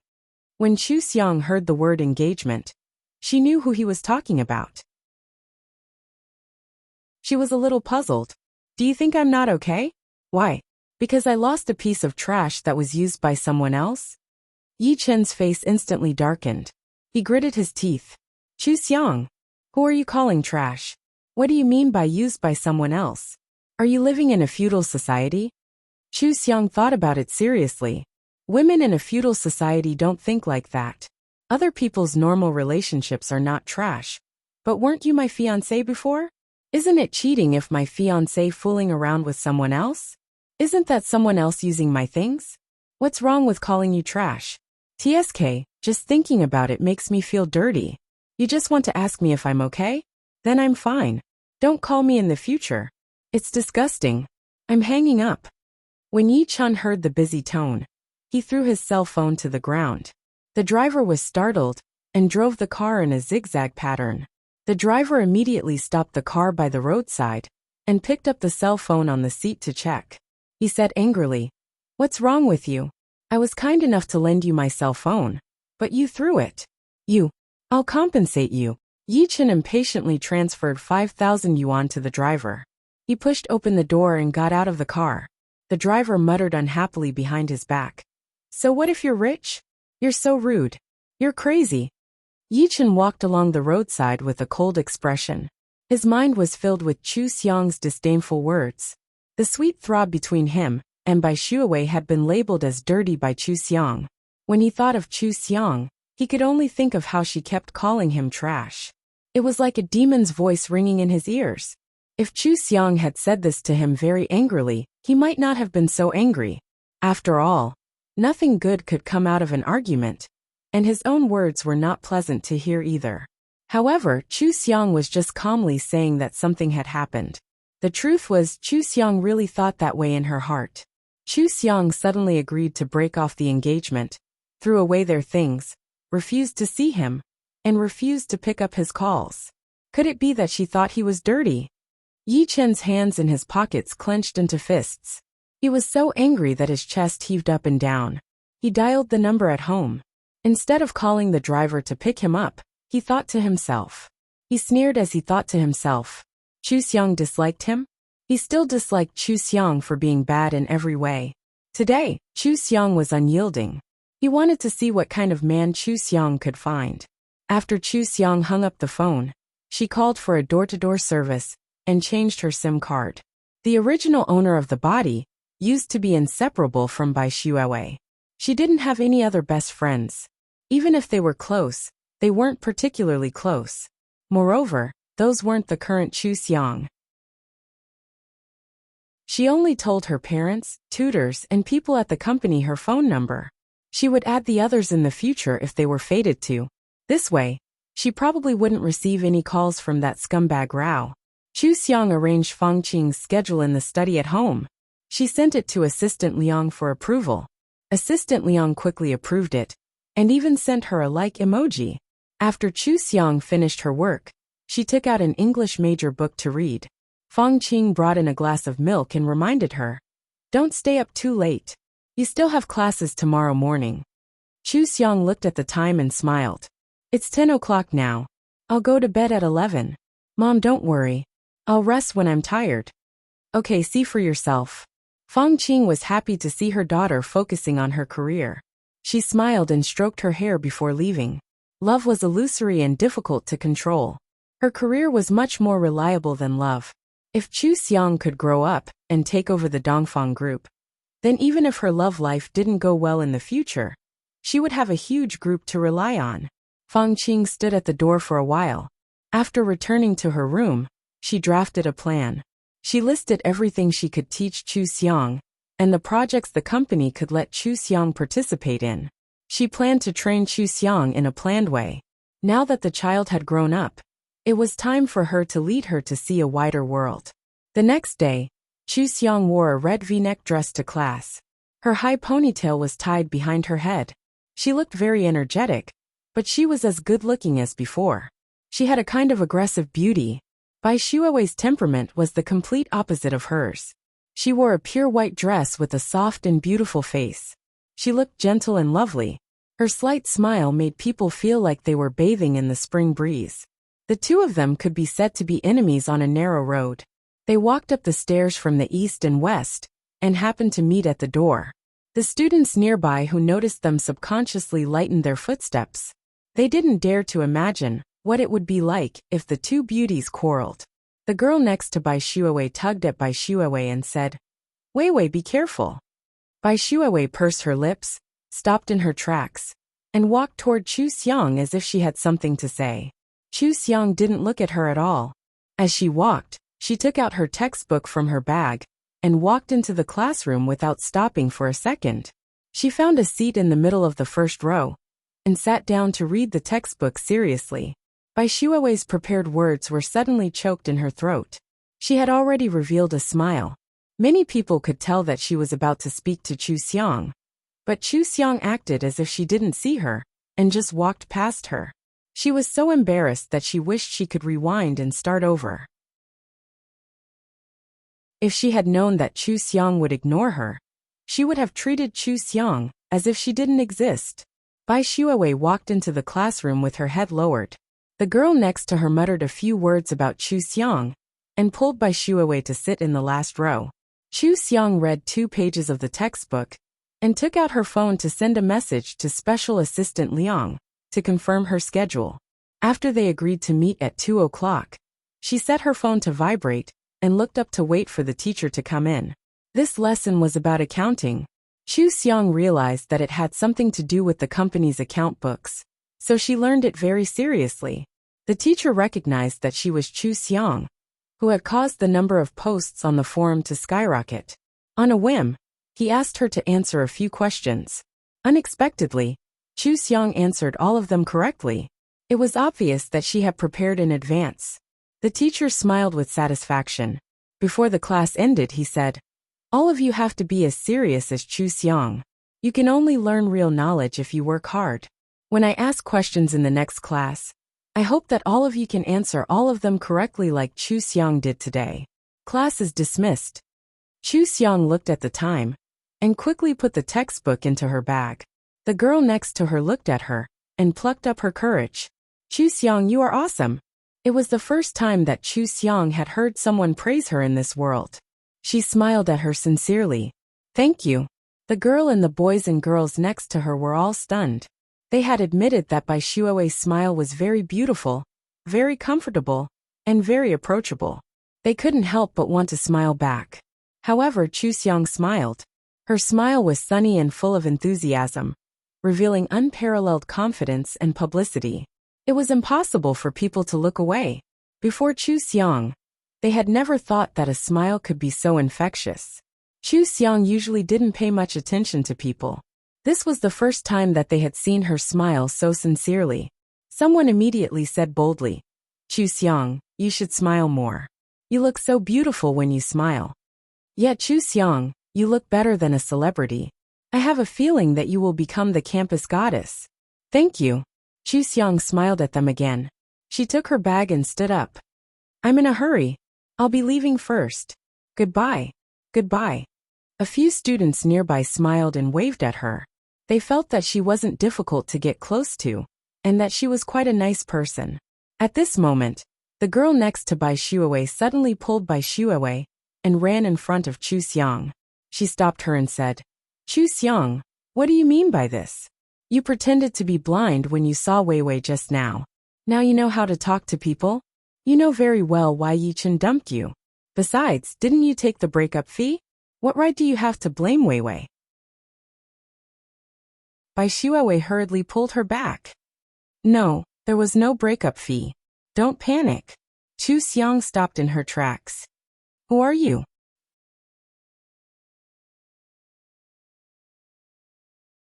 Chapter 8. The girl did not expect Chu Xiang to ask her such a question. She said angrily, "Chu Xiang, stop pretending. I'm in the same dorm as you. Don't you know me?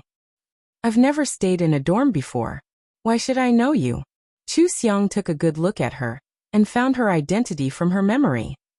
"I remember now. You're Yi Chen's admirer, aren't you?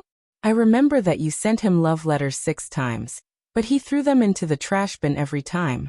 You cried and refused to give up every time. Now you..." She looked at Bai Xuewei and said, "So you've learned the secret and are planning to follow in Bai Xuewei's footsteps." The girl panicked for a moment. No one saw her sending Yi Chen a love letter.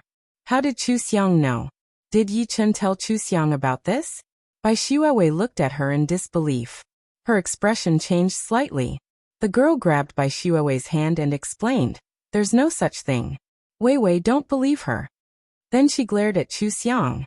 "Chu Xiang, don't try to drive a wedge between us. What evidence do you have?" Chu Xiang crossed her arms and scrutinized her. "Why should I look for evidence? You're so strange. The idol you like cheated on you. Shouldn't you call him a jerk? Why are you gloating over my misfortune? You should learn from Bai Xuewei. Remember how she pretended to be innocent and escaped unscathed? It's useless for you to jump out and remind everyone that Bai Shuawei is a mistress. You'll only make Yichen hate you. Also, it's not that Yichen dumped me. It's that I think he's dirty. This kind of trash doesn't deserve me. He's perfect for Bai Shuawei. I'm in a hurry. I don't have time to talk nonsense with you. Chu Xiang walked around them and walked out. After taking 2 steps, she stopped and looked back at her. What did you say just now? Breakup fee? You can ask Yichen if he can afford my breakup fee. He can only lend the apartment under his name to Bai Shuawei. Bai Shuawei, remember to work hard to change that apartment to your name. Be careful not to lose both the woman and the money. Chu Xiang thought of the sadness and pain of the original owner of the body. She looked at Bai Shuawei and chuckled. Get up. I planned to give you a house in Daijing Garden when you graduated from college. But now your mother is no longer my servant, and you are no longer my sister. I'm going to give it to you. Just thinking about it makes me sick. I'll sell it and donate the money to charity. You've wasted so much of my time today. Wait for the school's punishment. Remember, don't come near me in the future. As soon as Chu Xiang finished speaking, the phone in her hand rang. She picked up the phone and heard Special Assistant Liang asking her where she was. She looked at her watch and said, I'll be there in 20 minutes. I won't let President Xiao wait. Special Assistant Liang, please slow down with my mother. Tell the driver not to drive too fast. With that, Chu Xiang strode out of the classroom, leaving the students in the classroom in silence. A boy spoke first. Daijing Garden. I had nothing to do before and looked at the estate agent's entrance. The second-hand house cost 80,000 yuan per square meter. There are no houses less than 100 square meters in that district. So Chu Xiang was going to give Bai Shuawei a house worth 8 million yuan? Now she's going to donate the 8 million yuan?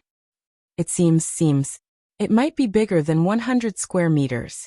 Then it might be worth 10 million yuan. Is Chu Xiang so rich?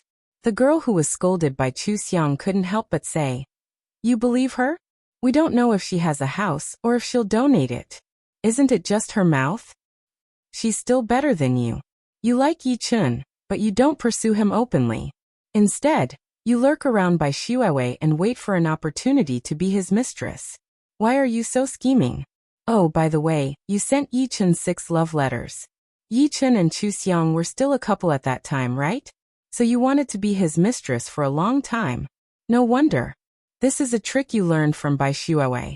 Wasn't Bai Shuawei lurking around Chu Xiang and being his mistress? In the end, he could only stay in an apartment with Yi Chun. If he had clung on to Chu Xiang, he could have lived in a mansion worth tens of millions. Do you regret it, Bai Shuawei? The behavior of the scumbag mistress was actually disgusting to many people, not to mention that they were classmates. College students were more innocent and righteous than the people in society. Usually no one would say anything. But seeing them making trouble for Chu Xiang twice in a row, and even trying to be vague and distort the truth in front of everyone was displeased. Were they fools? Couldn't they tell who was good and who was bad? They couldn't help but mock them. After Bai Shuawei snatched Yi Chun away, Chu Xiang didn't go to school, so the matter didn't blow up. She tried her best to change everyone's impression of her, and tried to anger Chu Xiang, so that everyone would sympathize with the weak. But she knew Chu Xiang well. Even if she tried to sound her out, she would only try to sound her out lightly. But today, these idiots who had just gotten close to her ruined everything. She heard some of her classmates mocking her, and calling her a scheming B***tch. She knew that the more she said, the worse the situation became.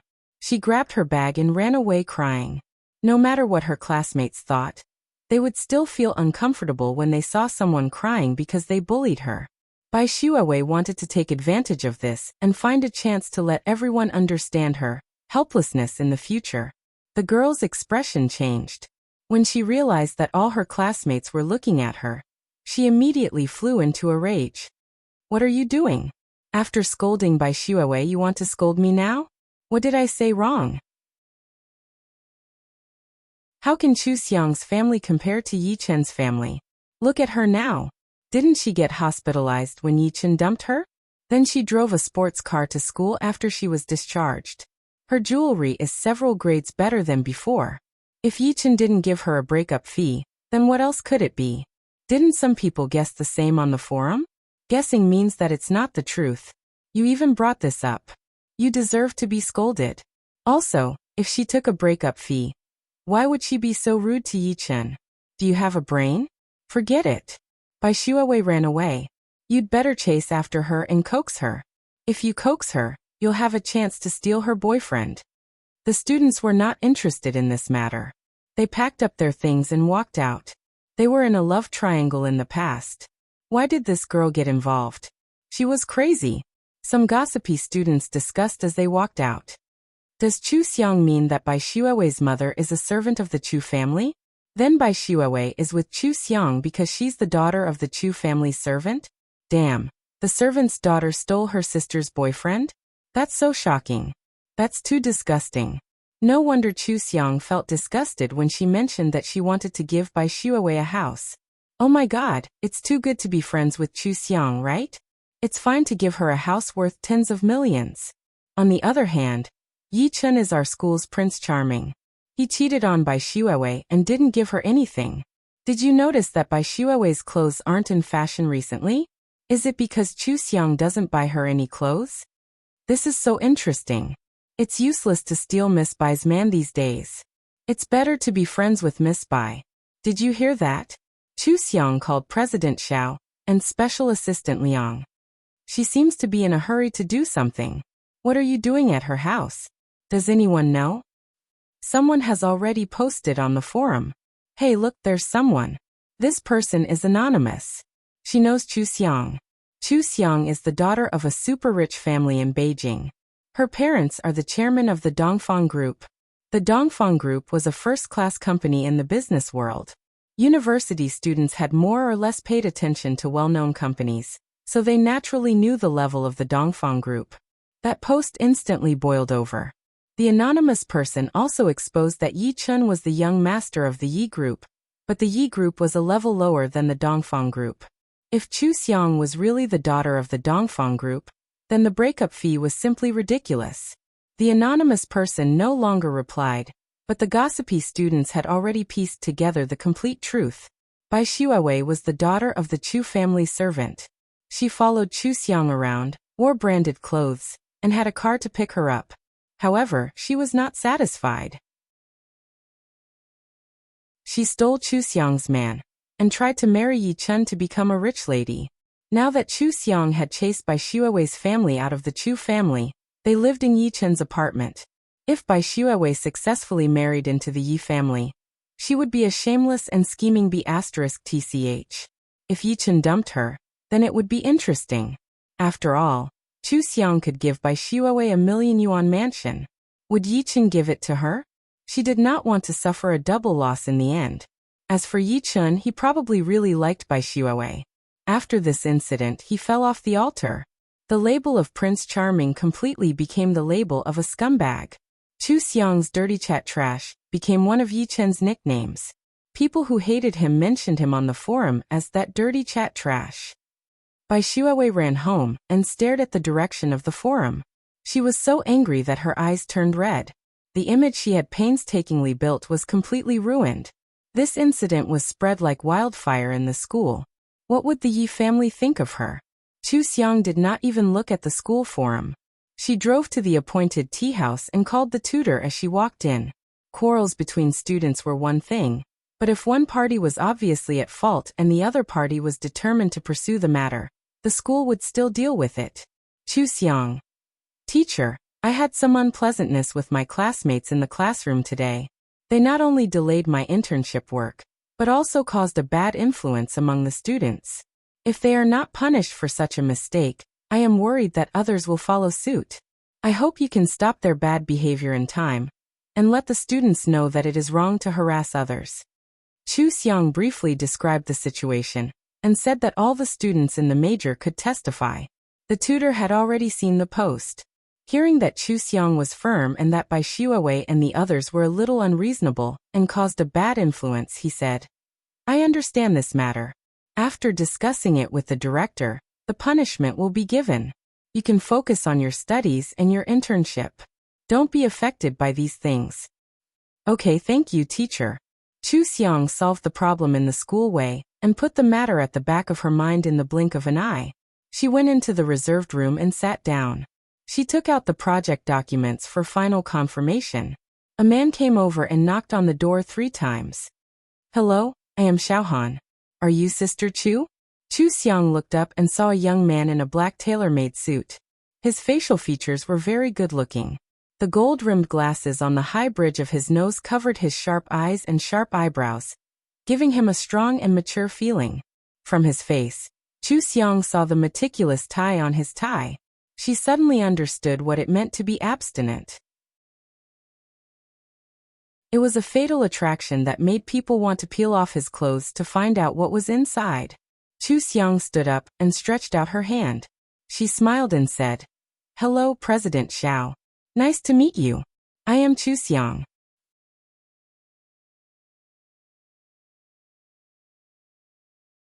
Chapter 9. The man's hand was dry and warm, and it was bigger than Chu Xiang's. When they shook hands, Chu Xiang's hand was fair and soft, looking very harmless. Their palms touched for a moment. Chu Xiang shook hands with someone for the first time, and it felt very novel.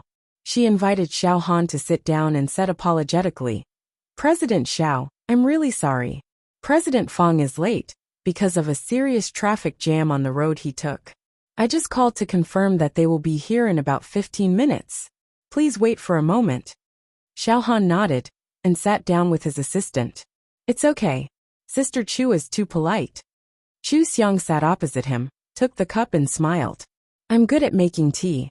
Why don't I make a cup of tea for you first, and then briefly discuss our expectations for the project with you? Okay, thank you. Xiao Han knew that Chu Xiang was the daughter of Chu Dongqi and Fang Qing. Of course, he couldn't really treat her as an ordinary assistant. While Chu Xiang was boiling the cup, he also scooped up the tea with a teaspoon and cooperated with Chu Xiang to make tea. Chu Xiang smiled and said, President Xiao, you also like tea? I thought a young president like you would like black coffee. My father likes it, and I learned some from him. It's rare for a young girl to make tea as good as you. This is the first time I've seen such a good tea maker. Xiao Han didn't like to talk, but now there were only the two of them, and he didn't want to neglect his partner, so he said a few more polite words. Chu Xiang smiled and handed the brewed tea to him and his assistant. Have a taste. Thank you. Xiao Han took a sip of the tea and felt a little strange. He looked up at Chu Xiang and nodded. Sister Chu, you're really good at making tea. Did you specially learn it? Yes. I didn't have an internship in the company before, so I had a lot of free time. So I learned something I was interested in. Chu Xiang took a sip of tea, picked up the documents at hand, and opened them to Xiao Han. President Xiao, this is our evaluation report for the project. Look, the investment has already been made, and they have given us a surplus. Dongfang has designated this project as one of the 2 most important projects of the year. The project team is personally led by Chairman Fang, and all the members of the team are elites.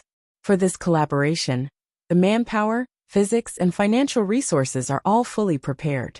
Xiao Han skimmed through the report and found a few important figures.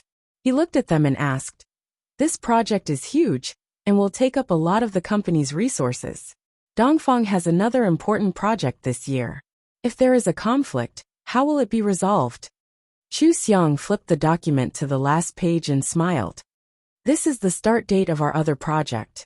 It's a few months later than this project, and it's still in the preparation stage. There's no conflict with this project. Moreover, this was the responsibility of the team led by Chairman Chu. They were mainly cooperating with overseas companies. President Xiao should know that although the Fang Group and the Chu Group had merged, they still had the strength to complete 2 big projects at the same time. After the merger, the 2 companies would only be more efficient than before, achieving the effect of 11% too. President Xiao can rest assured about this. When our project reaches the middle stage, if we can confirm that the development prospects are better than expected, we can carry out a second round of financing and increase the investment. Our Dongfang Group is very sincere about this cooperation. I believe that the Xiao group is the same. We just need to work on some details. And we will definitely be able to cooperate happily, right? Xiao Han nodded. The Xiao group has already allocated most of its resources to invest in this project. We value this cooperation very much, and I am very optimistic about the future development prospects of this cooperation. Xiao Han and Chu Xiang asked each other about the other party's investment plans and personnel allocation. Xiao Han naturally knew these things like the back of his hand. After all, he was an elite among the elites in the business world. However, he did not expect Chu Xiang to be able to speak with substance. Even if she did not understand the project thoroughly, Chu Xiang's understanding was enough for the conversation between the two of them.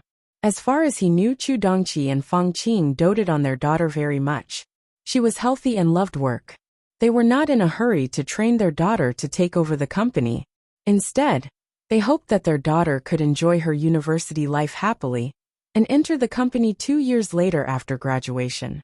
Moreover, a while ago, Chu Xiang and Yi Chen had broken up and were hospitalized.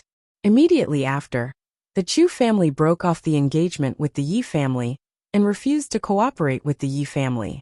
Instead, they contacted the Xiao group. He did not specifically investigate, but since they were about to cooperate, he still had to have a rough idea. Therefore, he knew very well that Chu Xiang had only been in the company for a short period of time for an internship, and had even less time to come into contact with this project. It was already very difficult for her to understand the project to this extent, in such a short period of time. If his impression of Chu Xiang before they met was still the image of a simple college student who drank alcohol for love, then now he had a whole new level of respect for Chu Xiang. This was a girl who was very talented in the business world, and she did not seem to be the kind of person who would be troubled by love. He had already thought that in the future, the Dongfang group would definitely not go downhill in Chu Xiang's hands. The cooperation between the Xiao group and the Dongfang group this time was definitely the best choice. The two of them talked for about 10 minutes before Fang Qing and Special Assistant Liang arrived. Xiao Han took the initiative to greet Fang Qing. The two sides exchanged a few pleasantries before they began the formal discussion. Previously, Chu Xiang and Xiao Han had already understood the probing and basic situation of the two sides clearly through their mutual inquiries. A lot of time was saved. Fang Qing and Xiao Han directly began to talk about the details of the project.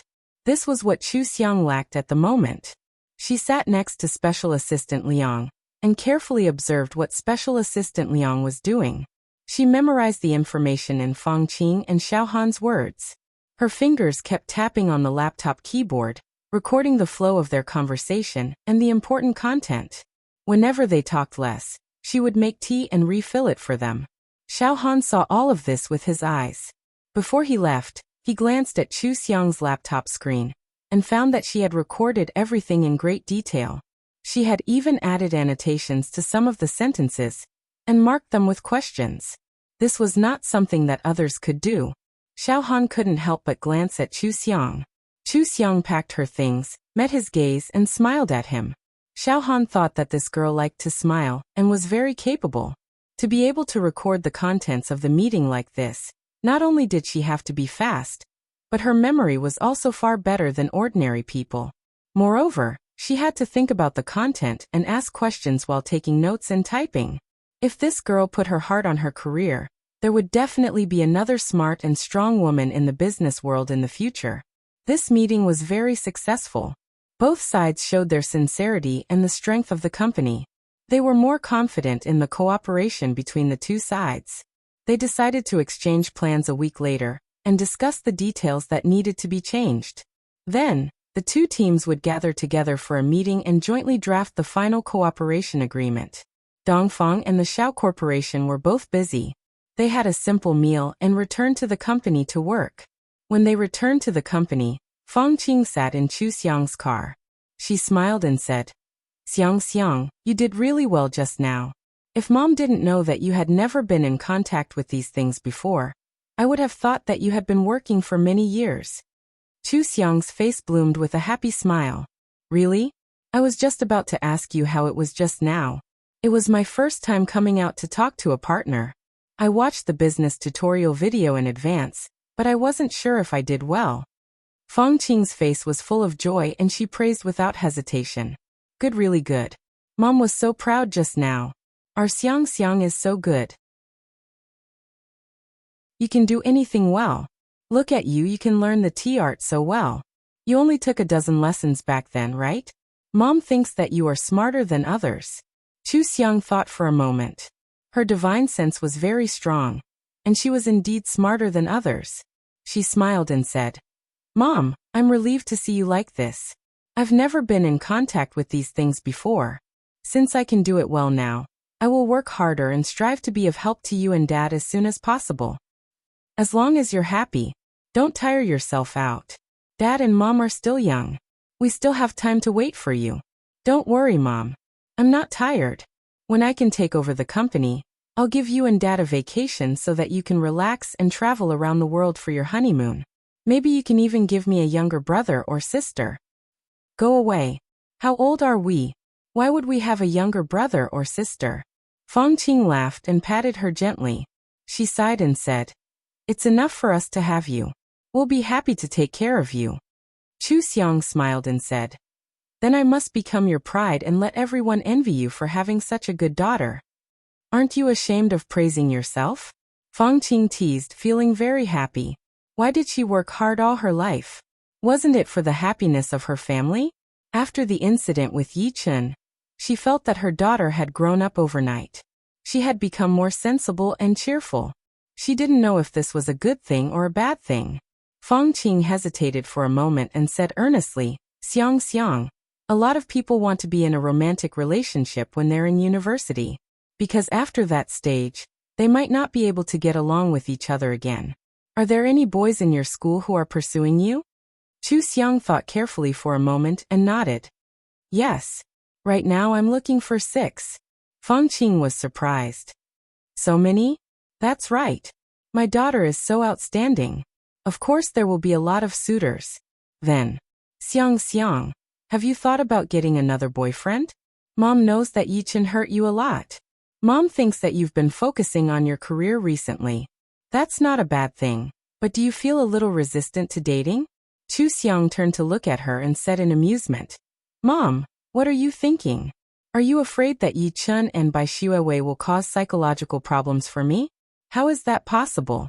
I'm fine. It's just that those classmates who are pursuing me in school haven't touched my heartstrings. I just happen to be interested in the company, so I'm more enthusiastic about work. In the future, if I really meet a good man, I won't be restrained. Mom, don't worry. Oh, then Mom doesn't have to worry. By the way, what kind of boy do you like? Can he be with Mom?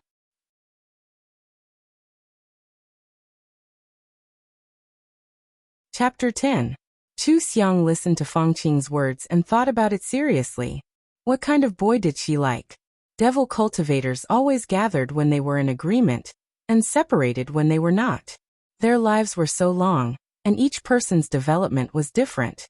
Sometimes they even entered the secret land and did not come out for hundreds of years.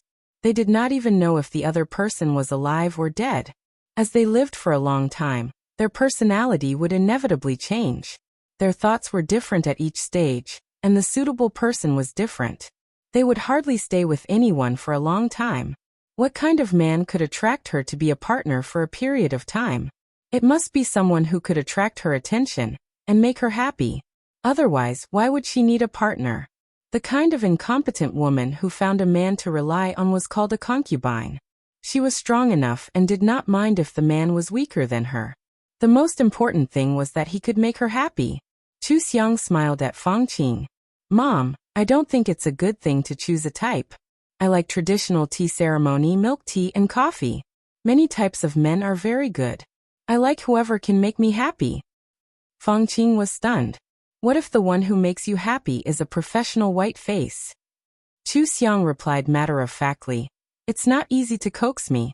Can't I afford a gigolo? Feng Qing heard this for the first time. She thought about it and found that her daughter was right. They had a big family and a big business. Couldn't they afford a white face? So many women from rich families were unhappy after marriage. At least 70% of them had to endure their husbands playing outside. How could it be more comfortable than having a white face? Yi Zhenhong and Sun Jie had their own fun. Wasn't it just Yi Zhenhong having a celebrity and Sun Jie having a male model? Feng Qing held her forehead and smiled helplessly. Why did she think of a white face? She thought about her life with Chu Dongqi and said, "Yours is different from the relationship between husband and wife. Husband and wife must tolerate each other in order to go far. With this kind of tolerance and sacrifice, the relationship between husband and wife will be stronger and more intimate. When they encounter setbacks, they can become each other's support and overcome them together without abandoning each other. If you have children, this kind of family is also more stable. Don't be afraid of marriage. Although marriage needs to be carefully managed, it's not that difficult to meet the right person. Moreover, it's willing. You can feel joy and happiness from it." Chu Xiang raised her hand to interrupt Feng Qing. Mom, wait a minute. Think about it. Life is so short, only a few decades. If you encounter any accidents, it will be even shorter. I have to run a business. I have to learn about things that interest me. I have to have time for my own enjoyment. And I have to make a few good friends to play with. Then I only have a little bit of leisure time left.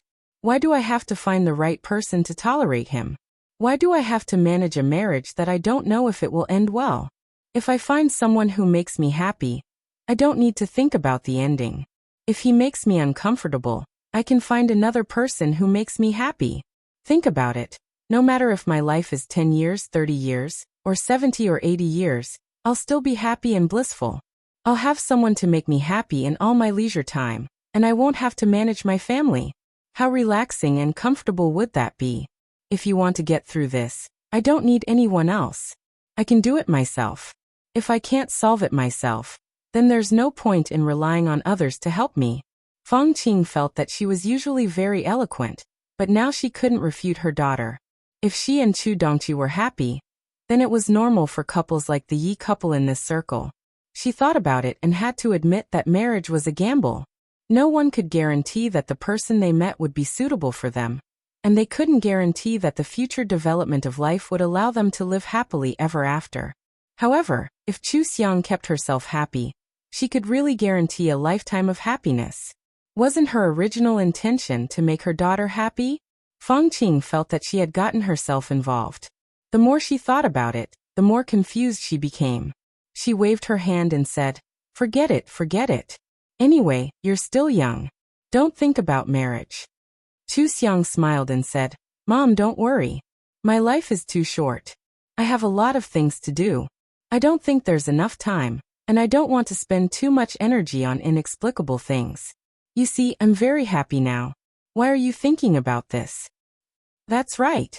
How did you get involved in this? People are all women. Their brain circuits run in circles.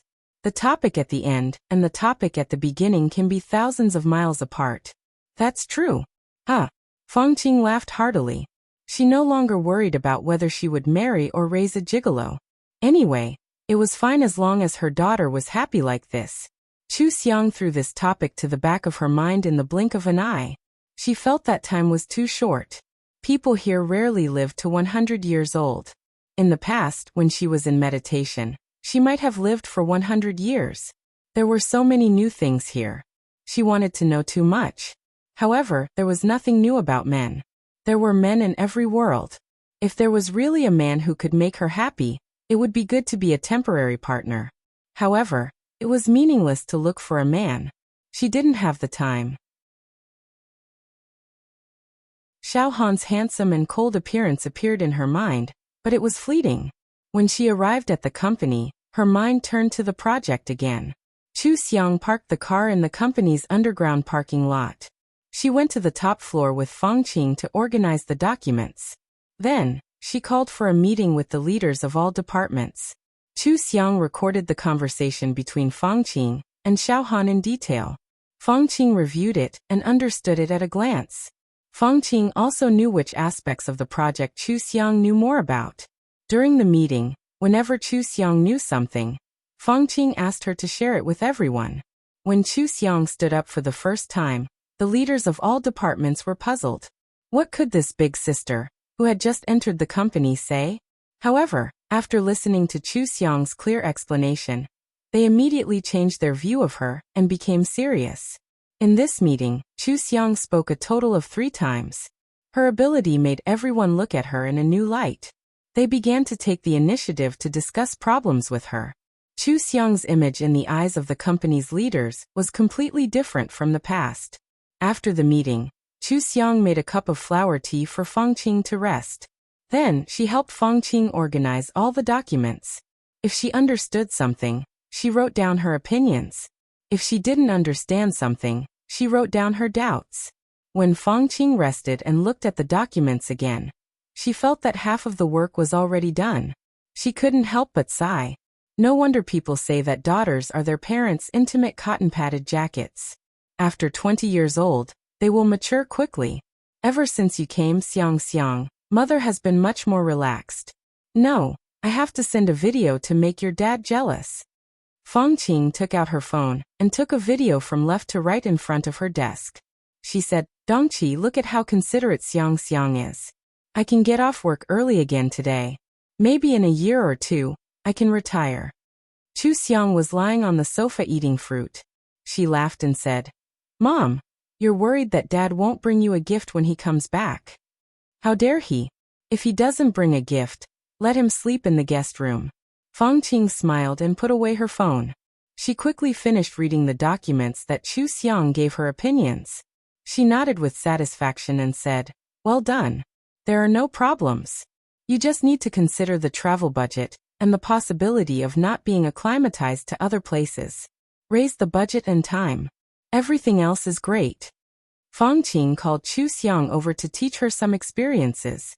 Then she told her all the questions that she had. Chu Xiang learned very quickly. When Fangqing taught her, not only did she feel happy, but she also felt proud. Ever since she worked with her daughter, she was in a very good mood. She was immersed in happiness all the time. She suddenly understood her daughter's words. There were too many things in life that could make one happy. Love was the most unreliable one. She should let her daughter do whatever she wanted. After getting off work early, Chu Xiang and Fangqing went to have a candlelit dinner. After returning home, Chu Xiang looked at the English dictionary for an hour. She memorized countless words and fell asleep contentedly. When school started, Chu Xiang clearly felt that most of her classmates looked at her with admiration. Some of them seemed to be a little afraid of her and stayed far away from her. She walked into the class and sat in the middle of the first row as usual. She opened her textbook and prepared to preview. A girl 2 seats away suddenly said to her, Chu Xiang, you're amazing. How did you do it? The department posted an announcement to give by Xuewei and her a serious warning. This time they've embarrassed themselves. Chu Xiang remembered that she had complained to the tutor. She asked curiously, What kind of warning? You still don't know? Someone took a picture and posted it on the forum. Let me find it for you. The girl quickly opened the campus forum and clicked on the post to show Chu Xiang the picture. Look, if they make another mistake, they'll be given a demerit. If they seriously affect other students, they'll be expelled. This is a warning to everyone. Chu Xiang looked at the content of the picture. It was indeed quite serious. In fact, this wasn't considered a punishment. After all, it wasn't recorded in their files. It was just a warning. However, students at this age were very concerned about their reputation. They even posted it in a place where all the teachers and students could see it. Wasn't that embarrassing? The girl asked. Chu Xiang, how did you think of asking the tutor to punish them? Chu Xiang was puzzled. Shouldn't we go to the tutor if we have problems in school? I remember the tutor said this when school started. Yes, but if it were someone else, they might beat them in private. It's more satisfying. Chu Xiang shook her head. It's a waste of time. Besides, it's illegal to beat people up. The girl blinked and burst out laughing. Chu Xiang, I didn't realize it before. You're really interesting. Chu Xiang smiled and opened her textbook to read. Every world had its own rules. Demon cultivators always liked to play with the rules and exploit loopholes. She had just arrived in this world. Even if she had the memories of the original owner, She didn't understand the laws of this world. She only knew that there were cameras everywhere in this world. There were even eyes. There was no need to test the bottom line of the law over such trivial matters. Now for some reason, no one came to harass her. This proved that a warning to the entire school was more effective than a beating. Wasn't this good?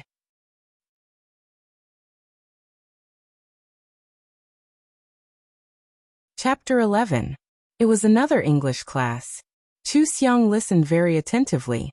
When the teacher asked her to read aloud, she felt two pairs of eyes staring at her. She turned around and saw Yi Chun and Bai Xuewei sitting in the last row. They were talking to each other while looking at her. Bai Xuewei looked aggrieved, while Yi Chun frowned.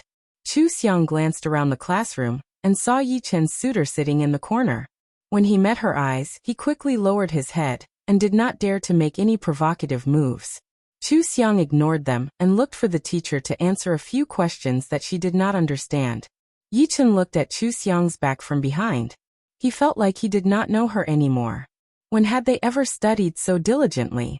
When they grew up, they entered the company to train themselves, and they inherited the family business. They learned more in 6 months in the company than in 4 years in university.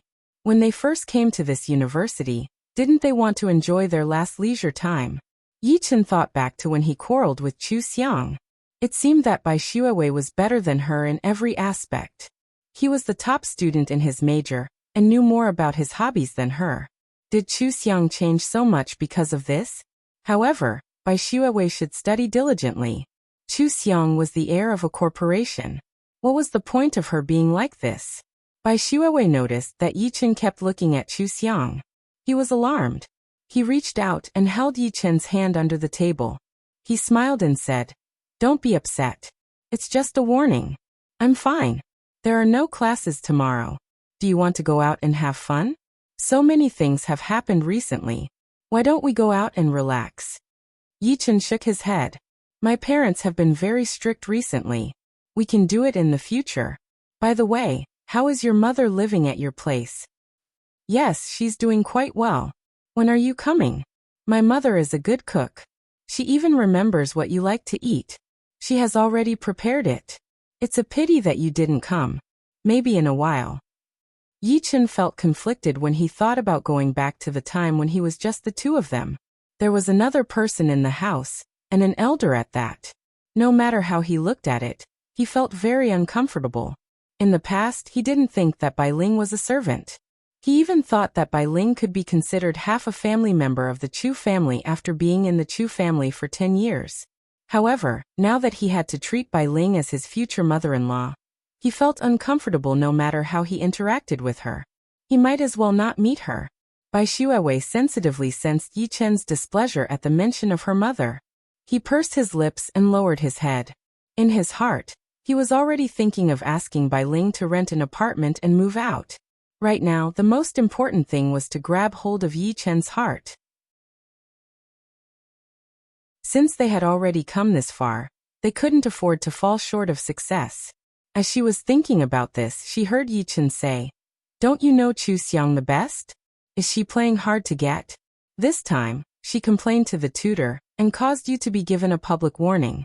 Is she deliberately targeting you?" Bai Xuewei bit his lip and smiled. "What are you thinking?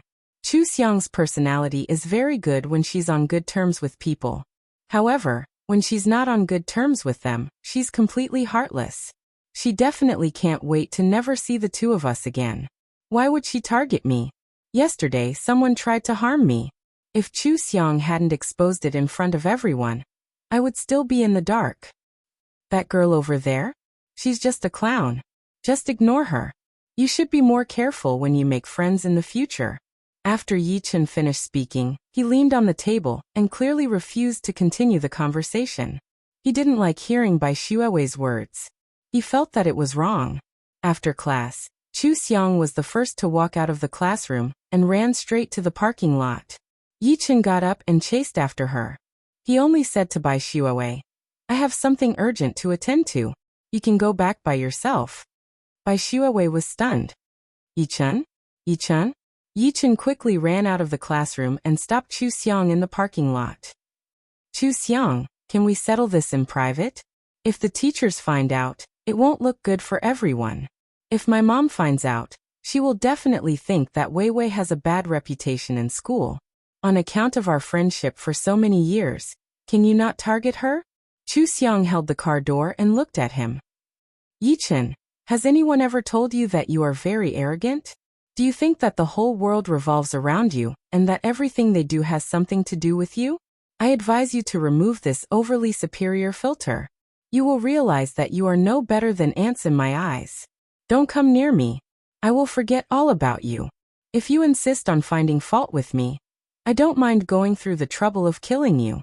Is the Yi group going to bid soon? If the Chu group fights for that bid, what will happen to you? Understand human language and stay away from me. This is the last time I am warning you. Chu Xiang put on her sunglasses and got into the car. She started the car and drove off without delay. Yichen had a lot of things to say, but he swallowed them all back down. He angrily kicked the tires. When did they become like this? They couldn't even say a word? Chu Xiang actually threatened him. Threatened him with the company? What was the difference between this and a fight between children and adults? Wasn't it childish? Yichen called Yi Zhenhong and asked, is the Yi group going to bid soon? If the Chu family fights for it, what will happen to us? Yi Zhenhong immediately became serious. What do you mean? The Chu family is interested in this project? Dad, don't ask so many questions. Just tell me what the result will be. The Chu family is now much stronger than us. If they come to fight for it, we will definitely lose. What's going on? Did you hear something? Yichen stroked his hair irritably. No, Chu Xiang told me to stay away from her. Otherwise, she will steal our bid. Yi Zhenhong was silent for a moment and scolded in a deep voice. Are you crazy? You cheated on her, and the engagement was cancelled. Why are you still provoking her now? Don't tell me you find that you like her again. Then what have you been doing? Stay away from her. Tell your nanny to get lost too. If she really messes with the Chu family and delays the company's business, I will skin you alive. Yichen, behave yourself. Don't make me deal with that nanny. Yi Zhenhong hung up. He was annoyed by his son. Yichen was also angry. He felt that he and Chu Xiang were not suitable for each other, and wanted to break off the engagement. Chu Xiang kept pestering him and annoying him. Why did it seem that everything changed overnight? He was pestering her, and Chu Xiang was annoyed by him? He had not settled the score with Chu Xiang for that dirty chat. Chu Xiang actually threatened him with the company's business. She was really liked by Xuewei. Chu Xiang was heartless to anyone she did not want to be with. She did not care about old friendships at all. Yichen sneered. He was not a wretch. If he did not want to tell Chu Xiang not to target by Xuewei, would he have come to look for Chu Xiang? Chu Xiang was the one with a strong sense of superiority, wasn't she? Since Chu Xiang was so ruthless, he would never look for her again. Yichen was in a bad mood. He asked a few people to go to the bar to drink. During this time, he hung up on Bai Xuewei's calls. He was not in the mood to talk about love with Bai Xuewei. He would rather drink in the bar. A group of bad friends sang and danced. They drank, and even asked beautiful girls to accompany them. Yichen drank one glass after another. After he was drunk, he took out his cell phone and called Chu Xiang. Hello. The number you have dialed is not in service. Please check the number before dialing again. Yichen pushed the girls beside him away, and grabbed a rich second-generation heir. He asked with a lisp, do you have Chu Xiang's number? Find it. The rich second-generation heir took out his phone book. Isn't this the number? Yichen took a look at the number that he had memorized. No, it's not in service. Ah, then she has deleted it. The rich second-generation heir stood up and clapped his hands. Hey, does anyone have Chu Xiang's new number? A few people who had Chu Xiang's number took out their phones. In the end, they found that it was her old number. They tried WeChat, and found that Chu Xiang's WeChat account had been deleted. They looked at each other. What's wrong? Does Chu Xiang not want to keep in touch with us? What do you know? I heard from my uncle that Chu Xiang is very capable now. She can even participate in the project meetings of Dongfang. If she is good enough, she is already an excellent successor of the group. I know this. When I took my mother shopping, I saw Chu Xiang and Xiao Han of the Xiao group together. She seemed to be discussing something with her mother. TSK, TSK, TSK. She is different from us who are fooling around. Isn't this normal? Who in the industry would still hang out with us if they went to work? This group of people was not involved in the affairs of the family company. They often gathered together to play. They opened another bottle of wine and drank. Their laughter was so noisy that it gave people a headache. Yichen held his head and walked into the bathroom. He splashed a few handfuls of cold water on his face and sobered up a lot. He looked up at himself in the mirror. He had been the most popular one in school since he was a child. When he went to college, many students regarded him as the Prince Charming. Every time he played basketball, many people would cheer for him. He had always been outstanding, but now that he thought of Chu Xiang, why did he feel that Chu Xiang was ahead of him? Chu Xiang went to the company for an internship. Chu Xiang participated in project meetings. Chu Xiang could still threaten him with the company's bid. But he didn't even know that his company was going to bid. He accompanied Bai Shuawei to class, eat and play. This feeling was too uncomfortable. Yichen stared at the mirror and gradually clenched his fists. After a while, he called Yi Zhenhong. Dad, I want to work in the company. Yi Zhenhong listened to the loud music on his side and frowned unhappily. You want to work in the company? Are you drunk? Yichen wiped his face. No, I don't want to be outdone by Chu Xiang. I feel like a stray dog now. Yi Zhenhong was silent for a moment and said coldly, I'll ask the driver to pick you up. Go home immediately and come to the company with me tomorrow. Yichen, remember how you feel now. Don't let the Chu family look down on you. Yi Zhenhong had been holding back his anger. In his eyes, a nanny was a trivial matter. In the end, the company lost more than 1 billion yuan. His heart was bleeding. When he heard others praise the Chu family's daughter for being successful and knowing how to help the family, he was even angrier. His son only cared about that nanny. If it weren't for the fact that he was afraid that his son would react violently and make a fool of himself, he would have dealt with that nanny long ago. This time, Yichen wanted to go to the company to study, which finally made him feel better. He had always felt that Yichen was very outstanding. Even if he was temporarily outdone by the Chu family, he believed that in the future, when both companies fell into the hands of Yichen and Chu Xiang, Yichen could lead the Yi group to surpass the Chu family. Every dog has its day. There was still a long way to go. Yichen fell asleep in the Yi family's driver's car. His phone kept ringing, and the screen showed that it was Bai Shuawei. The driver glanced at his phone and put it on silent mode. That night, Bai Shuawei was worried that Yichen and Chu Xiang would be together. He called Yichen more than 30 times, but he couldn't get through even once.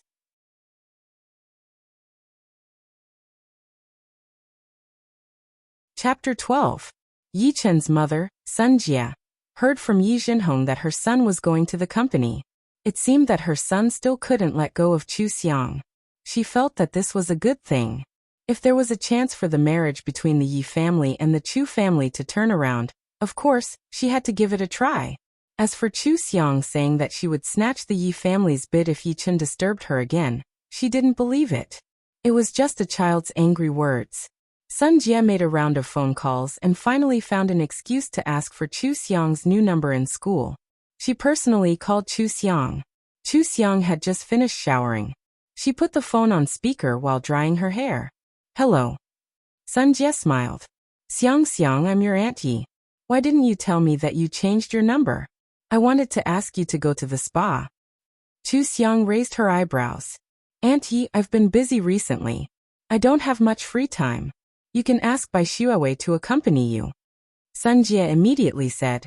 What Bai Shuawei or Huang Shuawei? I don't know them. I only like our Xiang. Xiang, how have you been recently? When you were hospitalized last time, I went abroad for a vacation and didn't have time to visit you. Later, you and Chen had some conflicts. I didn't have the face to see you. Pretty good. I didn't realize that the world was so interesting in the past. This is the happiest time of my life. Chu Xiang didn't hold back at all. Aunt, I still have work to do. I can't chat with you now. Hey, wait. Sun Jia's expression was a little ugly, but she still smiled. Xiang Xiang, Chen is going to work in the company. Who saw you go to the company and followed you? He finally knows how to improve. Only you can make him listen to you. In the future, you will be in the same circle. Help me control him. Our families have been close for more than 10 years. We are as good as family. I treat you like my own daughter. Chen made a mistake and I've already scolded him. He promised me that he would change. Don't treat us as outsiders. Later, I'll get Chen to pour you some tea and apologize. Chu Xiang finally knew who Yi Chen had inherited his shamelessness from. His ability to talk to himself and be shameless was really impressive. He was comparable to the underlings of the demon realm. Chu Xiang chuckled and picked up her phone. Auntie Yi, I can't tolerate sand in my eyes. Bai Xuewei and Bai Ling were standing right there. Anyone who was not blind could see them. If you have any problems in the future, you should look for Bai Xuewei. I will never keep in touch with Yi Chen. Otherwise people in the circle will think that I, Chu Xiang, am a pushover who can be bullied easily. Alright, I'm busy. That's all. Chu Xiang hung up the phone and threw it aside. She waved her hand and the heaven and earth mirror appeared. She smoothed her hair in front of it and smiled. Let them fight each other. Don't disturb me. If this was where I came from, I would have beaten them to a pulp. But there are so many fun things in the modern world. A little flaw doesn't matter. The heaven and earth mirror trembled slightly and made a slight buzzing sound, as if it was responding to her words. Chu Xiang took the heaven and earth mirror and kissed it. She smiled and said, I'll go to the modern world in the next world. I want to have fun. Remember to find more interesting places for me. I'll start looking now. Chu Xiang took back the heaven and earth mirror, opened the project documents with the Xiao group and started working. Doing business was really interesting. This kind of thing that she had never done before always gave her endless pleasure. Sun Jie was a little upset. She had been a rich lady for so many years, and had always been flattered by others. This was the first time she had been criticized so directly. If it were not for the interests of the company, she would not have endured this. However, Sun Jie hated Bai Xuewei more. What was he? He could not compare with those things outside Yi Jinhong. He wanted to be promoted without any rules. He should take a look at himself first. At this time, the driver sent Yi Chen back to the Yi family and told Sun Jie about the phone. Sun Jie's phone rang again. She asked someone to send Yi Chen upstairs and hung up the phone directly. Then she blocked all of Bai Xuewei's contact information without saying anything. She understood what Chu Xiang said.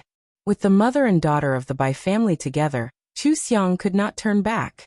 If it were anyone else, they wouldn't be able to let go of their sisters. Sun Jie understood Chu Xiang's feelings very well. Yi Chen was also a little hesitant. At this time, she, as his mother, needed to give him a push from behind. Wasn't she just a vixen? Could she understand her son better than she did? Yi Chen's phone received a call from an unknown number. Sun Jie didn't even need to think to guess that it was Bai Xuewei who called. The corners of her mouth turned down and her face darkened. Before she could answer the phone, she heard Bai Xuewei's anxious voice. Ah Chun, why didn't you answer my call? Where are you? I couldn't find you. I was worried to death. Sun Jie curled her lips mockingly. Sister Bai, right? Don't you understand that you've been blocked? You're so worried when you open your mouth. Are you bullying my son because he hasn't seen many women? If it were Chu Xiang, she would have questioned Yi Chen. Sun Jie said coldly, Sister Bai, only legitimate partners have equal status. A rat that can't see the light of day will always have to bow and scrape. Of course, the Yi family will not raise rats. Yi Chen also promised that he would not continue to play with them. He is going to work in the company tomorrow. If you want to be good for him, don't disturb his work and distract him. If anything happens to him because of you, I won't let go of the people who have ulterior motives for my son. You're on your own now. Sun Jie hung up and blocked this number. She asked the servant to put the phone next to Yi Chen's bed, and pondered how to deal with the Bai family's mother and daughter. Since Chu Xiang had put it that way, of course, she had to do something to make her stand clear. Bai Xuewei looked at the phone with an ugly expression and frowned. Bai Ling knocked on the door and asked, What's wrong? Did you have a fight with young Master Yi? Bai Xuewei said impatiently, Mom, Can you not call him young Master Yi? What you're doing is directly dragging down our status. You have to remember that you're his mother-in-law and his elder. You have to change the habit of calling the servants inferior. Otherwise, how can he adapt to you? Bai Ling frowned. Your temper is getting worse. Can't you just be nice? I'm your mother. Now you're complaining that I used to be a servant? If I hadn't been a servant in the Chu family, how would you have had the chance to wear gold and silver and get to know Yi Chen? All right, I don't want to argue with you. Yi Chen's parents are very strict with him. I have to think of a way. Otherwise, all my efforts will be in vain. Mom, have you found a house yet? You can move out tomorrow. Bai Ling's eyes widened.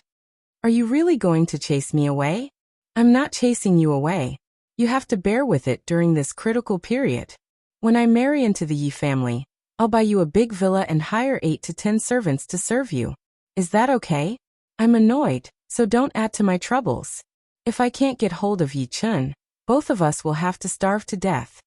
Bai Ling opened her mouth, but when she saw Bai Shuawei's irritated expression, she did not say anything and went back to her room to pack her things. Once again, she felt regret. Live in a big villa? 8 to 10 servants to serve her? This was the kind of life she lived in the Chu family. Think about how comfortable she used to be. If her daughter married into a rich family, this was the kind of life she could live. Then what was she doing? Now, she was even chased out by her daughter to rent a house. She had not worked for so many years. She was not willing to hire hourly workers to do laundry, cook, and clean the house. Yi Chen did not even give them money. What was she after? Bai Shuawei pondered for a long time. In the end, she did not dare to take the risk of calling Yi Chen again. Yi Chen would definitely go to the company with Yi Zhenhong. If she really delayed Yi Chen's matters, or if Yi Zhenhong and Sun Jie disliked her even more, then the gains would not make up for the losses.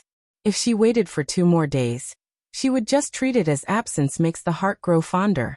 When her mother moved out, she would prepare a candlelight dinner in the apartment and pull Yi Chen back. However, even though she thought about it this way, Bai Shuawei still felt very tormented. She saw with her own eyes that Yi Chen chased after Chu Xiang and ran away. She could not get in touch with him. At night, Chu Xiang answered the phone, and Yi Chen went to the company. No matter how she looked at it, something must have happened. She knew the gap between her and Chu Xiang. The only thing she could compare with was Yi Chen's true love. She was not afraid of the Yi family interfering. She was only afraid that Yi Chen would waver. In the past, she used to be with Chu Xiang, and knew everything about them. She also knew everything about the circle. However, now that she had left Chu Xiang, she had been excluded from the circle, and had completely become an ordinary girl. She had no idea what had happened between Yi Chen and Chu Xiang. This feeling of uncertainty was like a knife hanging over her head, making her anxious and unable to sleep at night. She held her phone tightly, and could not sleep all night. She could only look at her chat records with Yi Chen to feel slightly relieved. It was the weekend. Chu Xiang and Fang Qing's team had also prepared a complete cooperation plan. The mother and daughter pair had arranged to have tea with Xiao Han. After confirming that the plan did not need to be changed, the 2 companies would hold a meeting together. Fang Qing forgot to close the window the night before, so she caught a cold and was not very energetic. After going through the important content of the plan with Xiao Han, she said apologetically, "President Xiao, I'm not feeling well. Can I let Chu Xiang and you go through the rest of the details?" Xiao Han hurriedly said, "Of course. President Fang, you don't have to come personally if you're not feeling well. You can go back and rest. There's no problem with the plan. Do you need me to send you back?" Fang Qing waved her hand and said, "No, don't be so polite. President Xiao, I'm really sorry today. I had a few meetings, and asked you to wait for me to coordinate with my schedule. Now that it's evening, I can't stand it anymore. I'll go back first. I'll treat you to dinner next time." "President Fang, you're too polite. Take care." Xiao Han acted like a junior in front of Fang Qing. It was easy for people to respect the strong. He admired the abilities of the 3 Raos of the Chu family, so his attitude became gentler. It was completely different from the cold attitude he had towards the other Raos. Chu Xiang sent Fang Qing to the car, and watched the driver drive away. When she came back, she looked at her watch and smiled. President Xiao, it's time for dinner. May I have the honor of inviting you to dinner?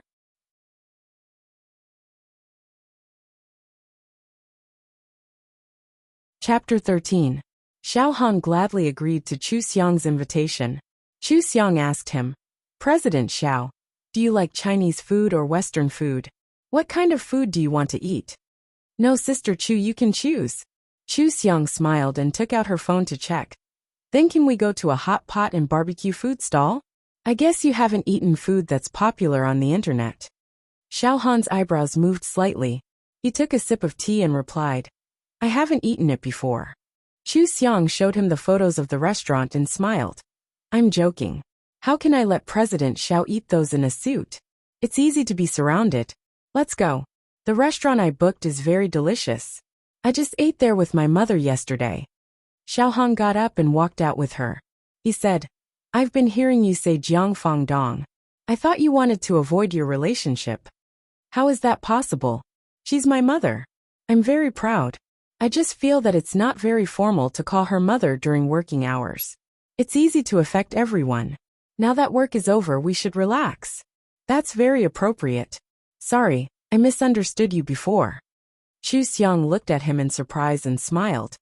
Do you think I'm deliberately distancing myself from you? No. I enjoy all the resources and a high starting point that my parents gave me. This is a good thing. It saves me a lot of time to struggle at the grassroots level. It allows me to directly learn a lot of deeper things. I don't want to not be their daughter. If people see my own efforts, the advantage of being born is also an advantage. My efforts will only be more valuable. With a high starting point, my results should be higher. If I can't reach the level that people see, it can only mean that I still have room to continue working hard. I don't care about these things. The two got in the car. Chu Xiang changed into flat shoes and started the car. She smiled. President Xiao, do you still think of me as a child? Do you think that I'm only a sophomore, and have just started my internship in the company, and haven't walked out of the ivory tower? Don't misunderstand me. My mother has decided to let me be the contact person for this project. You must believe in my strength. Of course, I will show you my strength more, and let you see my strength. Then I'll wait and see. When Xiao Han heard her long string of words, he didn't feel that she was long-winded. Instead, he felt that she was very straightforward. He felt the same way about this matter. When he first came into contact with the business world, he was often compared to his father. People guessed that he would surpass his father, or that he would never be able to compare to his father. Later on, he used his own strength to bring the Xiao clan to greater heights, and the praises he received were endless. When outsiders talked about the father and son, they also changed from him being so-and-so's son to him being so-and-so's father. This might be a milestone for many second generations. But to him, whether it was before or after the transformation, he didn't care about these things. Without his father, he wouldn't be who he was today. And without him, his father wouldn't have been able to enjoy his old age. They were partners who made each other successful, not enemies who competed against each other. They were proud of each other, and would not feel disappointed because of each other's excellence.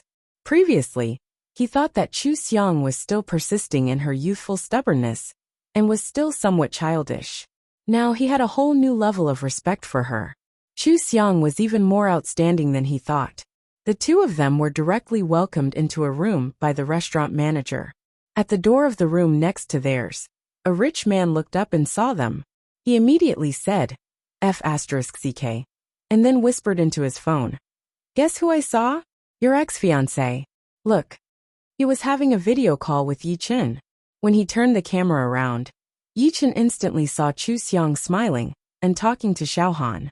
He saw the two of them walk into the restaurant side by side. The smile on Yi Chen's face disappeared.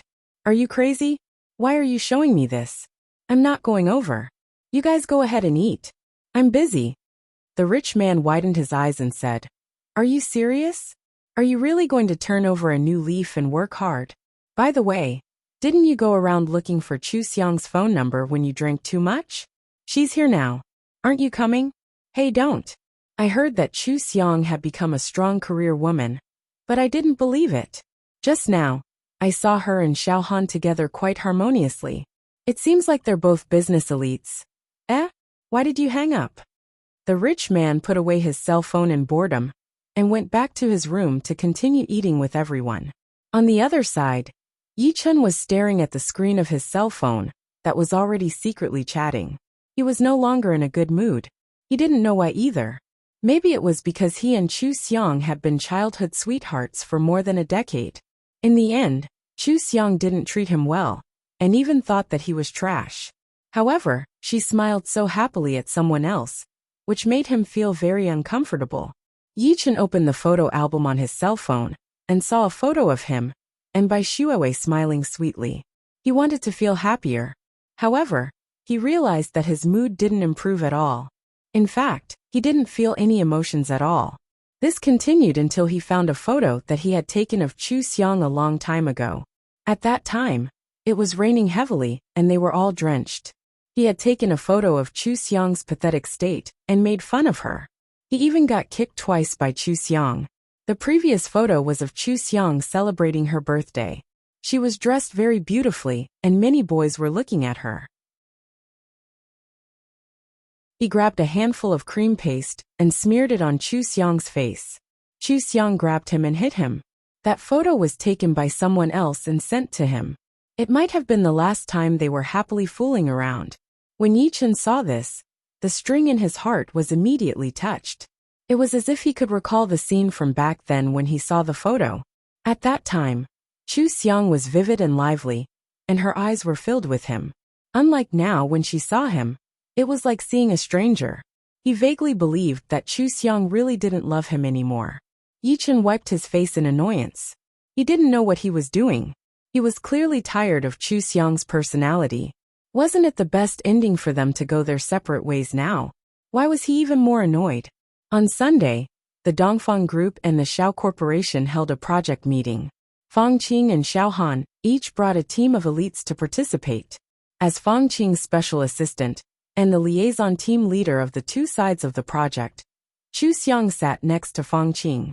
She listened carefully to the speeches at the meeting and took detailed minutes of the meeting. She quickly wrote down the uncertain points and the inaccuracies of the two sides in a blank document. The meeting lasted for 3 hours. When it was about to end, Fang Qing asked, "Does anyone have any other opinions?"